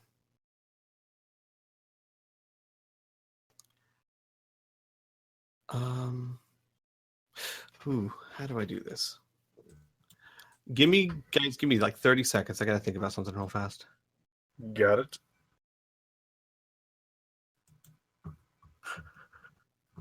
I don't like that. It's fine. So I don't like this. kid.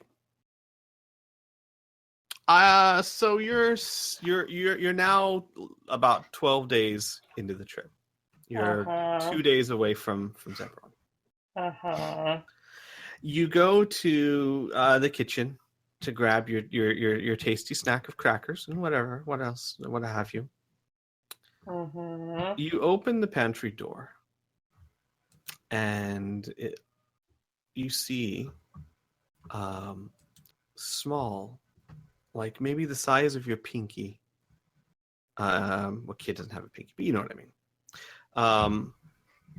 Lizards going through all of the food. There are hundreds of them. There are little tiny little eggshells on the bottom of the shelf, and all the crackers, all the rations, most of the food has just lizards chewing through them.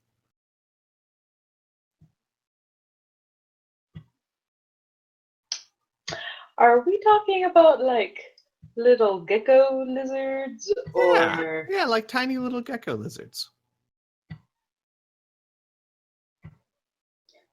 oh boy. This is But bad, but also basically, adorable. Basically, give me a second here. Give me a second. About 52% of the food, including all of your crackers, because they are very easily to get into, is now ruined.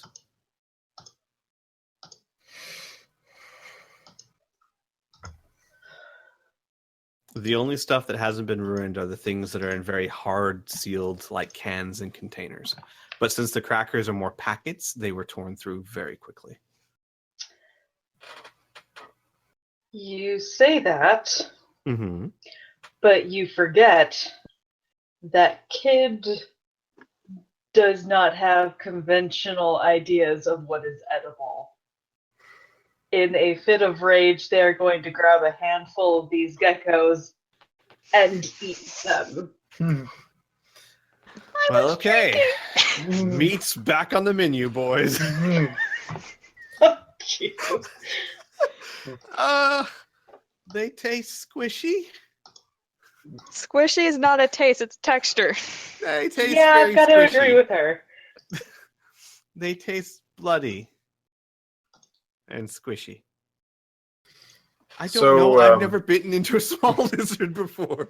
So Um, most likely a blood metallic taste. Yes, a blood metallic raw meat sushi taste. Well, wouldn't they taste kind of like crocodile, which is kind of fishy? Raw crocodile? Sure. Oh, I don't know what raw crocodile tastes like. Yeah, I just know that's crocodile. Yeah, exactly. You're eating raw lizards. Just go with that. You are eating raw lizards. Well, fine. Actually, technically, you're eating raw Palladians. Which anyone of the original three that would see them, they look a lot like very tiny Palladians. Oh, I suppose that begs the question of would anyone else be coming in to see this? Because before they grabbed a handful of lizards, Kid would make a very ugly, very loud, angry sound. Yeah, but how often does she make that sound? ACU would be there. Oh no. That's right. Oh no, his food. Anything made by ACU would have been gotten into because it probably wouldn't be in a sealed, hardened container.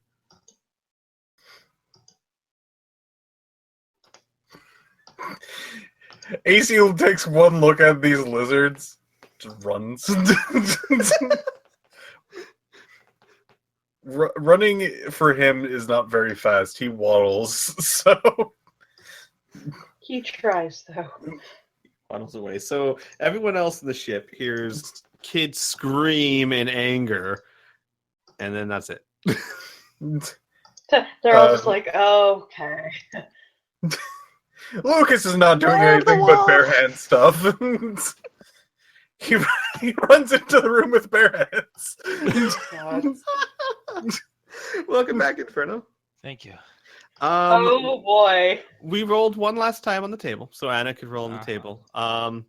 Kid went to the cabinet on the 12 days in. You're 2 days away from Zebron. She went in the cabinet to get her tasty crackers to find miniature, like hundreds of very tiny, pinky-sized Palladians that have gotten into your food. And Yeah. she's now eating them by the handful very Oh angrily. my Yes. god. Basically- What got into our fucking food? Hundreds of pinky-sized Palladians. Hello? Yep. Oh, Inferno, can you not hear us? Darn. Oh.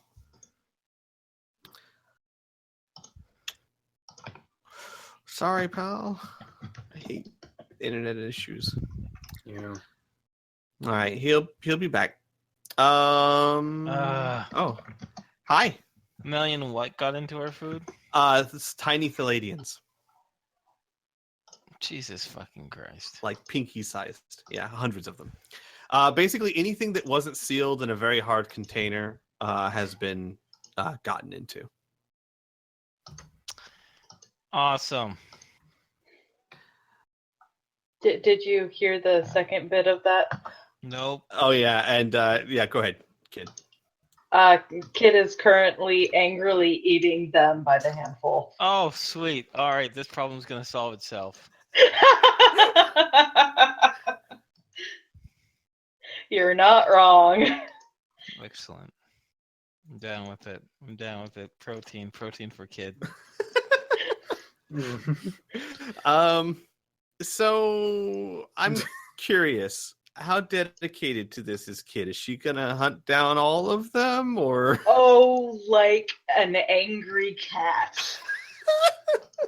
So, That's Lucas- pretty much going to be the rest of the trip, is just her hunting down every last one of them on the ship. God. So for the next 2 days. Oh, no, go ahead. You first, Lucas. Go ahead. this is going to be very important. Lucas runs in with his bare hands, looks at all of the things that are going on. I gotta tell Xavier. I see that like runs out. Oh god.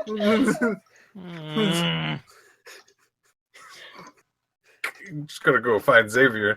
Oh God. No. All right. So Lucas hunts down Xavier. Xavier, What? we got money, and we're losing it by the second. What? What? He says, startled. By the way, Everything. when Lucas runs up, you notice that he has bare hands Like, I'm assuming you mean hands that are. of a bear. Yes. Fucking Christ! What is going on?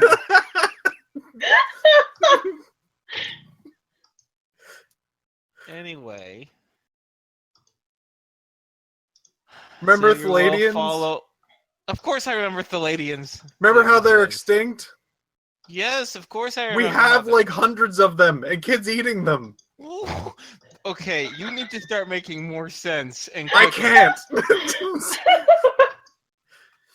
I'm saying kid is eating hundreds of tiny baby Palladians.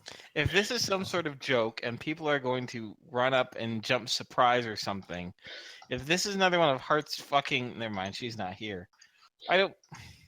Look, I wouldn't be here exaggerated with bare hands if it wasn't something very serious about money. I know you like it.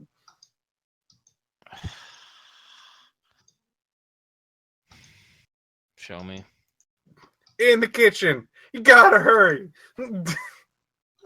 As he then like Kitchen. flops I his go at arms. my own pace. All right. It doesn't take you long to get to the kitchen, where Kid is currently on like in the cabinet, I would think. Yeah. In the cabinet, hunting down tiny pinky-sized Palladians and stuffing them into its mouth.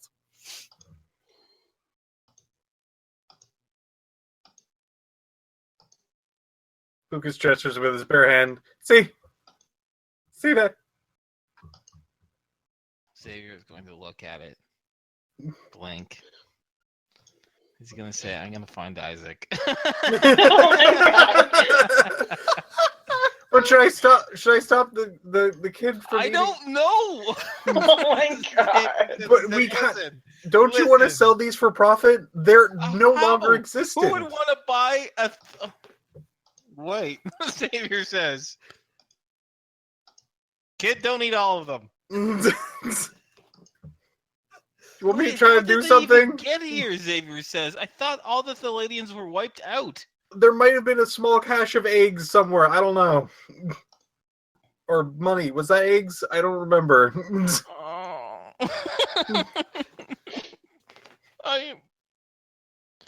I don't know how to process this in or out of character. I don't know. My brain is breaking. Maybe Isaac would know. Yes. Just keep Let's ask passing it down Isaac. the line. Maybe Isaac will know what to do. Oh my god, a man with bear. Oh.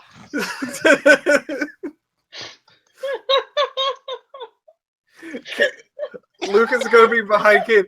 Kid, you gotta listen to me. Kid like slams their hand down on a small grouping of them, turns around, blood dripping from their face. Oh my What? God. I know you were upset or hungry. The first one, then the other.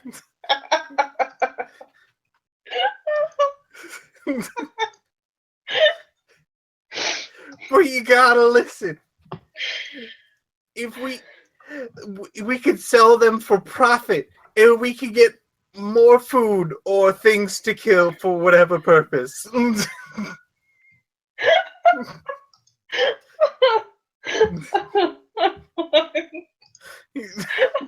sorry. God damn it. Oh, oh God. You notice Lucas has bare hands.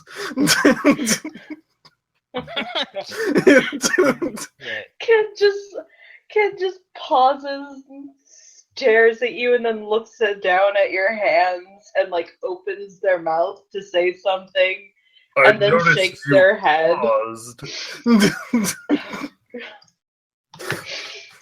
Oh! I didn't want to be the one to say it. Lucas has like a big like freaking Santa Claus grin on his face, big red cheeks. Oh my God. Kid like takes the handful that they just caught and just shoves it in your face.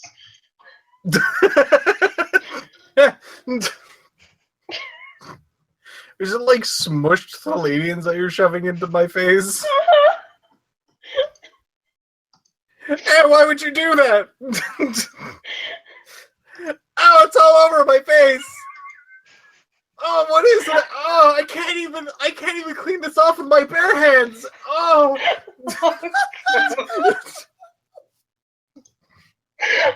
Someone help! Lucas down! I'm ignoring Lucas's cries for help.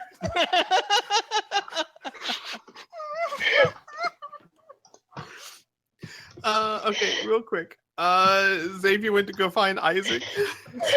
Yes. So, Isaac, you'd be hearing, like, as Xavier's looking at you, you just hear, like, someone help. Well, hold on. He's blasting music again, so he probably. Oh, okay. So he's not hearing nothing. Yeah, he's not hearing nothing. That's why, yeah. Oh.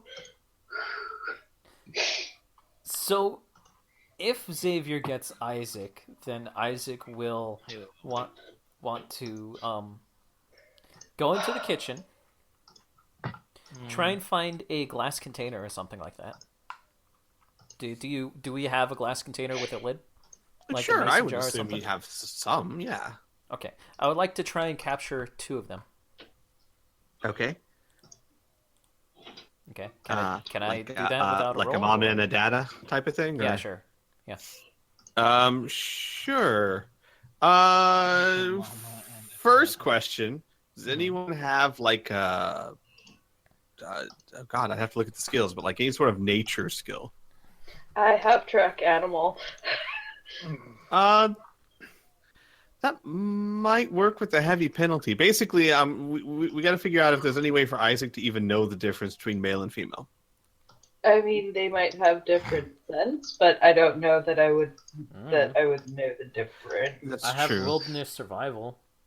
Okay, go ahead and roll me that. It's not bad. Yeah, roll me that with like a -30. Okay. Is it bad that my closest skill got is a make a 4. balloon? Ooh. You make a 4 out of balloon. 49. Isaac. Uh-huh. So when you were on Cyrene before, Uh-huh. you saw a lot of Palladians. Uh-huh. Whether you were intending to or not, maybe it's just the habits built by the skill. You must have at some point in time checked to see how to tell. So you're pretty confident you can separate the two. Or another option could be he remembers. I remember specifically in one of the villages that we were in when we were looking at the Palladians that were domestic. Mm-hmm. There were farmers. The farmers could have told That's them. true. Yeah, there were farmers that used Palladians for like pack animals and animals of labor. So yeah, absolutely.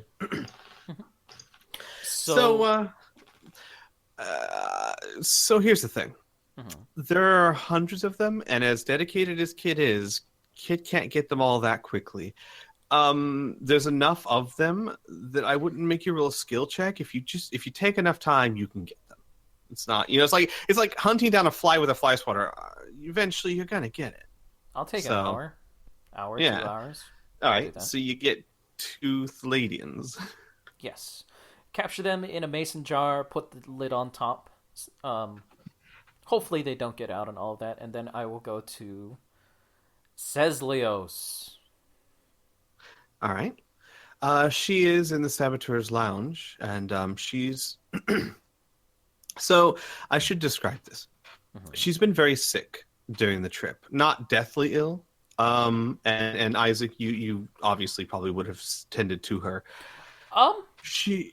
Mhm. I would be cautious of that because I, at the very least, would not use Psychic diagnosis because the mere concept of trying to diagnose a god is just fucking mind-boggling. Right. No, makes sense. Yeah. She'd be able to help you, but your medical skills show that she is going through what look like severe withdrawal symptoms. And she'd basically tell you that she is more or less losing her abilities, and it's very her body is not used to it. Yeah, so fair. she spent most of the trip on a sick bed, and Elisa has never left her side. Okay. And I would make sure to deaden pain whenever it comes up and all of that to help her through it. Okay. All right. But I will want to go and place this jar on her bedside table. She'll look at it, and her eyes will widen, and she'll say, Are they Palladiums? Indeed they are. From what I can tell, this is a male and a female. Apparently there are a couple of hundred of them, that ate through half of our food. Don't know how they got on a ship. She laughs softly to herself. She says, when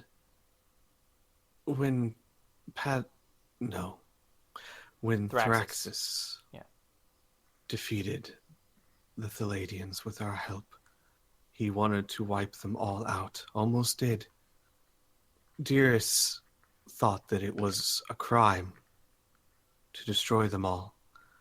So she hid small, tiny Palladians from his view, enough that he did not destroy them. It is, I suppose, one of the only acts that Dearest ever did that still has effect. They breed rarely, but have hundreds of offspring when they do. It's possible that while you were saving me, a pregnant one found its way into the ship. That would make sense. Well, if you want, you can keep these two as a memento or something of the sort. But we're going to get rid of the rest. Because, like I said, they're going through our food. I understand. Yes, I would very much appreciate it if you did not kill these two. Absolutely. They're yours. Keep them outside of a kid. Like 3 a.m, kids broken the jar and munching on them. No. All right. Okay. Anything else other than the idea that for the next 2 days you guys would find Kid pouncing on little, because they will spread out from the cabinet. Yeah. Two things. One, should we like the whole thing with the whole thing for like Xavier and Lucas going to him was like, we get cash for this, because I'm almost positive the place that we're going to would be interested in exotic animals of some sort. It's of course just a blatant guess, but I guess, but as a player, as somebody who has experienced, or as a character, as somebody who has experienced a planet overridden by these things, I don't know about that. Well, to answer the question, not to sway anyway, but to give you the answer to the question, Zebron does have exotic zoos where animals are brought in from different dimensions, times, and the like. It's part of, again, Zebron's main source of income is tourism, and that's just another part of the tourist industry. I will say this. These are SDC creatures. We're bringing them to an MDC area. They're going to not be a problem. Now, that being said, we did meet an MDC one. Mm-hmm. But and rats are also an SDC problem, but it's still a problem. But well, that was there because of. Well, there's also the It whole may be idea invasive of, species. There's also the whole idea of one nets you hundreds. One pregnant one nets you hundreds more. So that's a thing too. But we could talk to Kid and say, hey, let's stop killing them. Let's start gathering them into these jars if you want to. I'll also say that most of their probably other exotic animals are probably also dangerous in some facet. I mean, if you want to do it, then do it. Like, I was just fine thinking with it. that it would be a nice thing for our group to turn a problem into a profit. Like good old days. Then sure.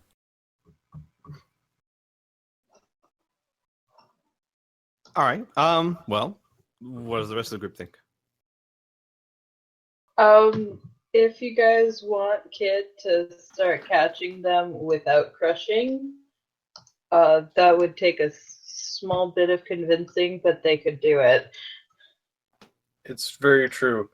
Main problem is no one has helped Lucas. Sarah would have come in and helped him. Okay. She would have responded when you tried Lucas down. I love how we're just like, Lucas is still standing in the room. Oh, why won't someone help me?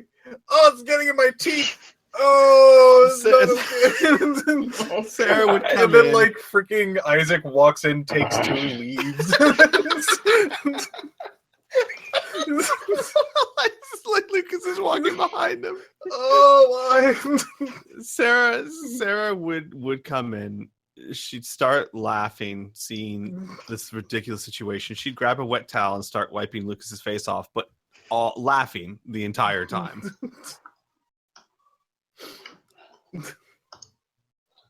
As she should. Mm-hmm. Oh, jeez. Thank you. So By the way, you guys mentioned. We lost Inferno again. Yeah, I know. Poor guy's He's been having. very upset about his internet problem, I assume. Yeah, I'd be too. I'd be I would furious. be too. I'd be 3.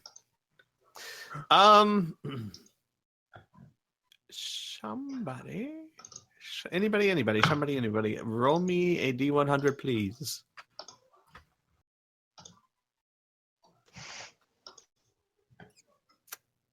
All right. You guys manage over the course of the next 2 days. You manage to catch a total of 94 baby Palladians. Oh, shit. Nice. Mm-hmm. And that's about half of them. And by the way, for the rest of that day, Kid has a fairly bulgy tummy. Is very full and very satisfied. At least she won't be missing her crackers yet. The predator, having gorged itself, now captures them peacefully. They've had their fill of bloodshed. Now you go in a cage. You guys, you managed to capture 94 Palladians and store them in containers with like air holes. I hope, I assume. Oh, absolutely. Okay. Tiny ones. Tiny ones. So why do you put holes in the container? That's odd. So they can breathe. That's smart. Because otherwise, you're just suffocating them in a little prison.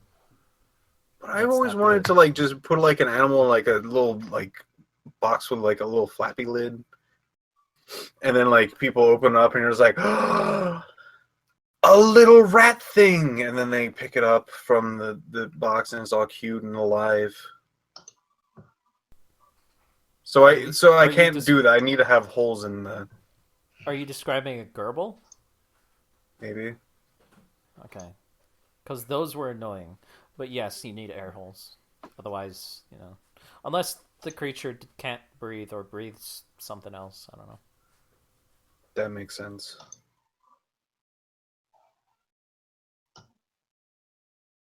So, Imagining a hamster in my mega damage armor now.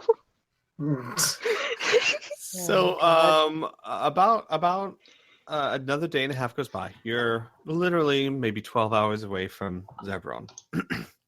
And Cyber 6 would come up to the group and he'd say, do you guys mind making a short detour to pick up Indigo? She's contacted me. She's nearby. She wasn't on Zebron?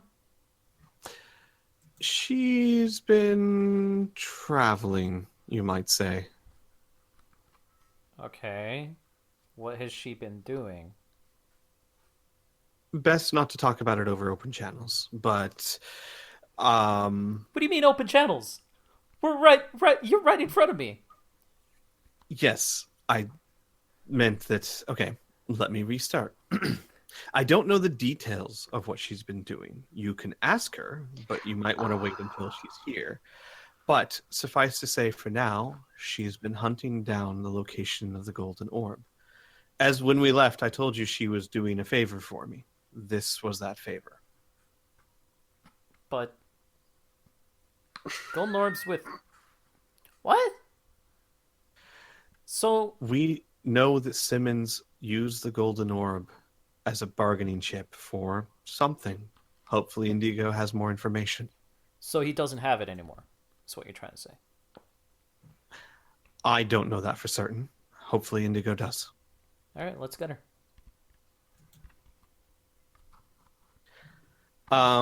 So it would be like you guys could have to, Anna, you could change course, and basically there is a small like observation station about 8 hours away from Zebron. Excuse me. Well in between any solar systems. It is just a monitoring station, very small space station. Probably doesn't have a crew of more than 100 or so people. Slightly bigger than the pirate station you guys took out. And you would be given clearance to dock. They'd ask what your business was. Actually, sorry, that's the wrong order. They would ask what your business is. Yeah, go ahead and dock. What you doing here? Yeah, we figure you're good anyways. Just picking up a friend. All right, and then they'd motion you to one of the two docking bays. At which point, Indigo would come on board with her stereotypical orange jumpsuit tied around her waist, and excuse me, she'd come on board, close the door, say her hellos, and say, so, I've learned quite a bit, actually. I think this is the first time Anna and Indigo are meeting. That is true. She would say that, and then she would look around and she would say, oh, sorry, I don't believe we've met before. My name is Indigo, and she would hold out a hand. Anna, she'll shake it. You see a woman in her mid to late 20s, at least she appears to be. Short brown hair and one cybernetic eye. She is very physically fit, a very toned body, and with her jumpsuit tied down around her waist, you can see on her arms and shoulders, she has what looks like organic or metal-like plates fused into her skin. Damn. And she said, No, go. she would say, so pleasure to meet you. Are you I guess, part of the team? I think so. Oh, well. Good. And she'd be like looking at the others for confirmation, like not wanting to say anything Isaac rude. is nodding. Yeah. Okay. She It would hasn't nod. been established yet, formally. Okay. No, Hold last on. Anna's been told is such it was a trial period. That was the last she's been told. But I remember this is in character. I remember specifically telling you when you rescued your sister, you're part of the. You're on the. Yeah. Then Xavier followed that up with it's a trial period. Yeah, well, that's Xavier. That's still the lightest she heard. To be fair. Yeah, no, he's saying that in character. Yeah. Oh. Okay, sure. Because Byrne remembers. So Sarah would, Indigo would obviously get out of the airlock. She'd hug Sarah. They'd embrace as they've become quite good friends. She'd kind of slap Cyber Six on the arm as he welcomes her back. And then he'd say, and then she'd say, well, I don't see any reason to wait. Should we find some place to sit and talk? Yeah, sure. I will direct her to the Starluck Lounge Okay. along with the rest of the group. Okay. Again, the reason why I do that is because we can flip a switch and turn it soundproof. Right. Makes sense. She would, when she sees Kid, when she passes Kid wherever Kid is, she would nod and say hello and say, hello, Kid. How are you? How soon after the whole A blizzard day and a half. thing is this? Oh, okay. Kid would kind of nod and say, "Fine." Good. And then she would just pass on by, go to the Starluck Lounge. Just imagining Kid like spotting movement behind her and head just like snapping in the direction. Did I get them all? I mean, is it still one? Is there anyone that would not be a part of this conversation? I'd definitely be part of it. I would Okay. like to, at least. All right. Yeah. You can't, not with bare hands. Mm. You're I not was tall curious enough about what the hell's going on. Okay. What about Kid? Is Kid gonna join the conversation, the convo? I don't know. Did Kid actually see a movement? Yeah, she would see everyone moving towards the Starluck Lounge. Oh well. Yeah.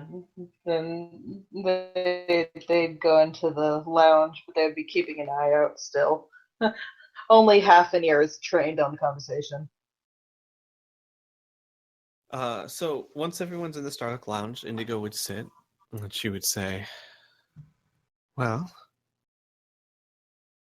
Cyber 6 asked me to look into where the Golden Orb was, hoping that would be a lead to track down Simmons. It's not. As far as finding Simmons goes, it's a bit of a dead end. But I know it's still important for you to find it to repay a debt to Thraxis, if I remember correctly.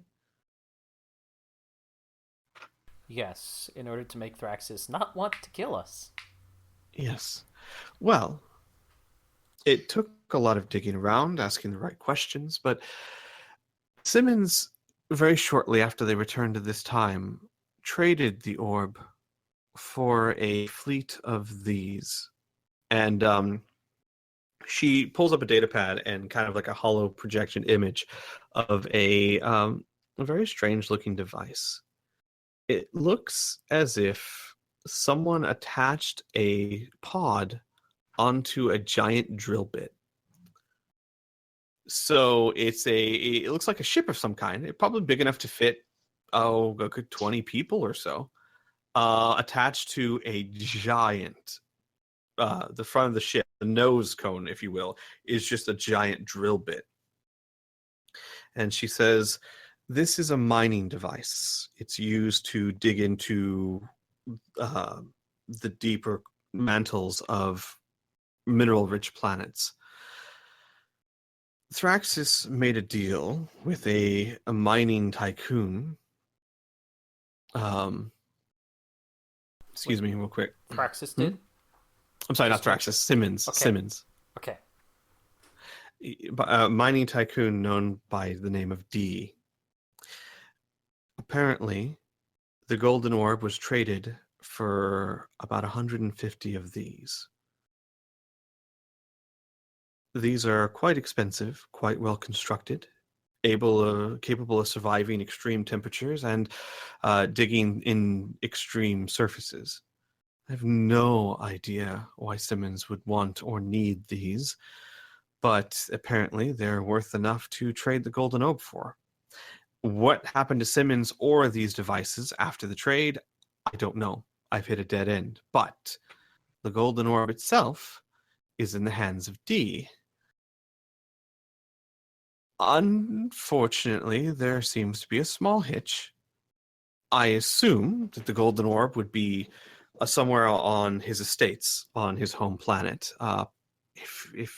If the value of this is known to him in any way, shape, or form, probably under very high security. And D himself seems to have landed in a bit of trouble. See, D's not exactly known for following regulations when it comes to mining and drilling on certain planets. And it would seem our good friend D has managed to land himself in a high security prison. Okay. So, well, so that's that. The orb, I'm assuming, is not with him in the prison, but he's probably the only one that knows exactly where it is. I'd hazard a guess it's probably in his estate, but it's a very large estate. You could try and find it, or you could try and talk with him. Other than that, I don't really have any other leads for you, but I mean, that's still a lot more than we had before. Mm-hmm. Just the fact that we know that Simmons is fairly a non-factor in the search for the orb, then it's good. Hey, can I? I'm gonna give a good little quick guess here. Would this particular person be, I don't know, in or around Zebron of this high security? No, actually. This was outside of Commonwealth jurisdiction. The jail he's in is not quite as pleasant as the academies. Hmm. And then she'll tap something on the data pad and she'll pull up another hologram, and this is of a giant cube. It almost looks like, out of character, almost looks like a Borg cube, in the sense that it's a giant cube that looks like it's been made out of metal and pipes and stuff. And she says, That's what I was imagining with the little candy. Where's the? I could have sworn there would have been a candy cane on one of those. Indigo pauses mid-sentence and just kind of looks around like Just she's don't worry obviously about missing him. something. Don't worry about him. He's obsessed with this Candyland thing. I'm sorry, I did interrupt. I'll talk about Candyland later. Yes, later, I please. see. Well, as I said, this is Fort Jackson, a high-security prison, usually reserved for, well, not the worst of the worst criminals.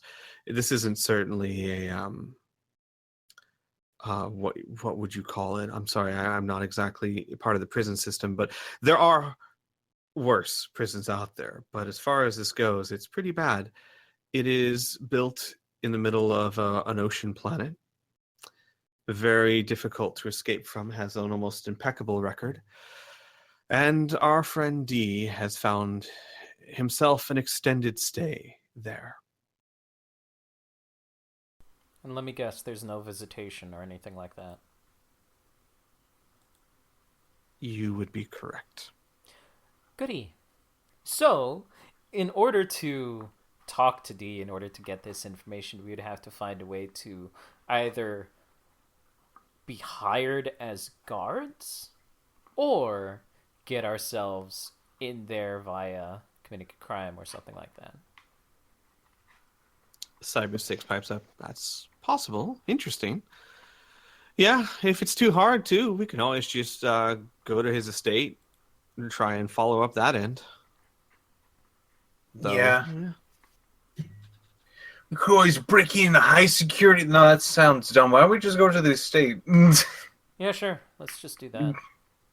See, my issue is like those kind of large prison things. They usually have their own rules and things like that. So if we get in trouble, I'm not quite sure if we're going to be able to get out of it.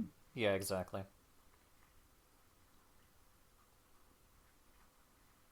So Indigo would nod. She'd pull up something on the data pad, and you would see a very low to the ground complex. Not more than 3 stories high. It looks like a plantation comes to mind, actually, in the sense that there is one massive house followed by many smaller houses around it, and a lot of equipment out in front. Some of those drillers you saw on the pad, some other machines that all look like heavy mining machinery, and all of this is enclosed in behind a giant wall. And she says, "Welcome to D Enterprises. His estates is also the headquarters of his company. Very decent security given the expense of the machines within. But if the golden orb is anywhere, it's probably somewhere in there." I wonder. Who's running his company now that he's in jail? Well, I'm not sure exactly. I didn't think to ask, but I assume as a corporation as large as his, there's certainly middle management and higher ups that could take over. Yeah, there has to be. I wonder if they're actually looking for more people as guards. Because then, Suppose. if we're guards, we would be guarding the things, and we could have essentially unlimited access to the entire estate. Once we find it, we can just take it, leave. Boom. But then we would have to quit, and that would take like 3 weeks, and then we're probably going to get docked pay because the thing got stolen. But what timeline is this in? Is it in the current timeline? Current timeline. Oh, goody. Yes, Anna. Is he backed up by any illegal organizations? Good question. Huh. For instance, the Zebron black market. I'm very sorry. The manner of my inquiries was rather specific. I never thought to even pursue these questions. I suppose it's possible. As I said, his dealings weren't entirely by regulations, evidenced by the fact that he's now in a high security prison. Well, it wouldn't hurt to try and get in contact with Finn, so that would work. Wouldn't hurt to get some intel before we head over anyways. Mm-hmm. Yes. What the smart people said. Okay. All right. So I, as a GM, we're coming right up on that time where the session should end. I think this is an excellent time to end it. You guys kind of have a next step game plan. And we can just start next session with you guys landing back on Zebron. Is that okay with anyone? Everyone? Yep, I need to learn a dead language in less than 24 hours, so let's do this. Oh. Woo! Well, you could just Goody. roll for it. I wish. I wish so hard. So that'll be the end of the session today. Bye. Bye, everyone! I got a 40!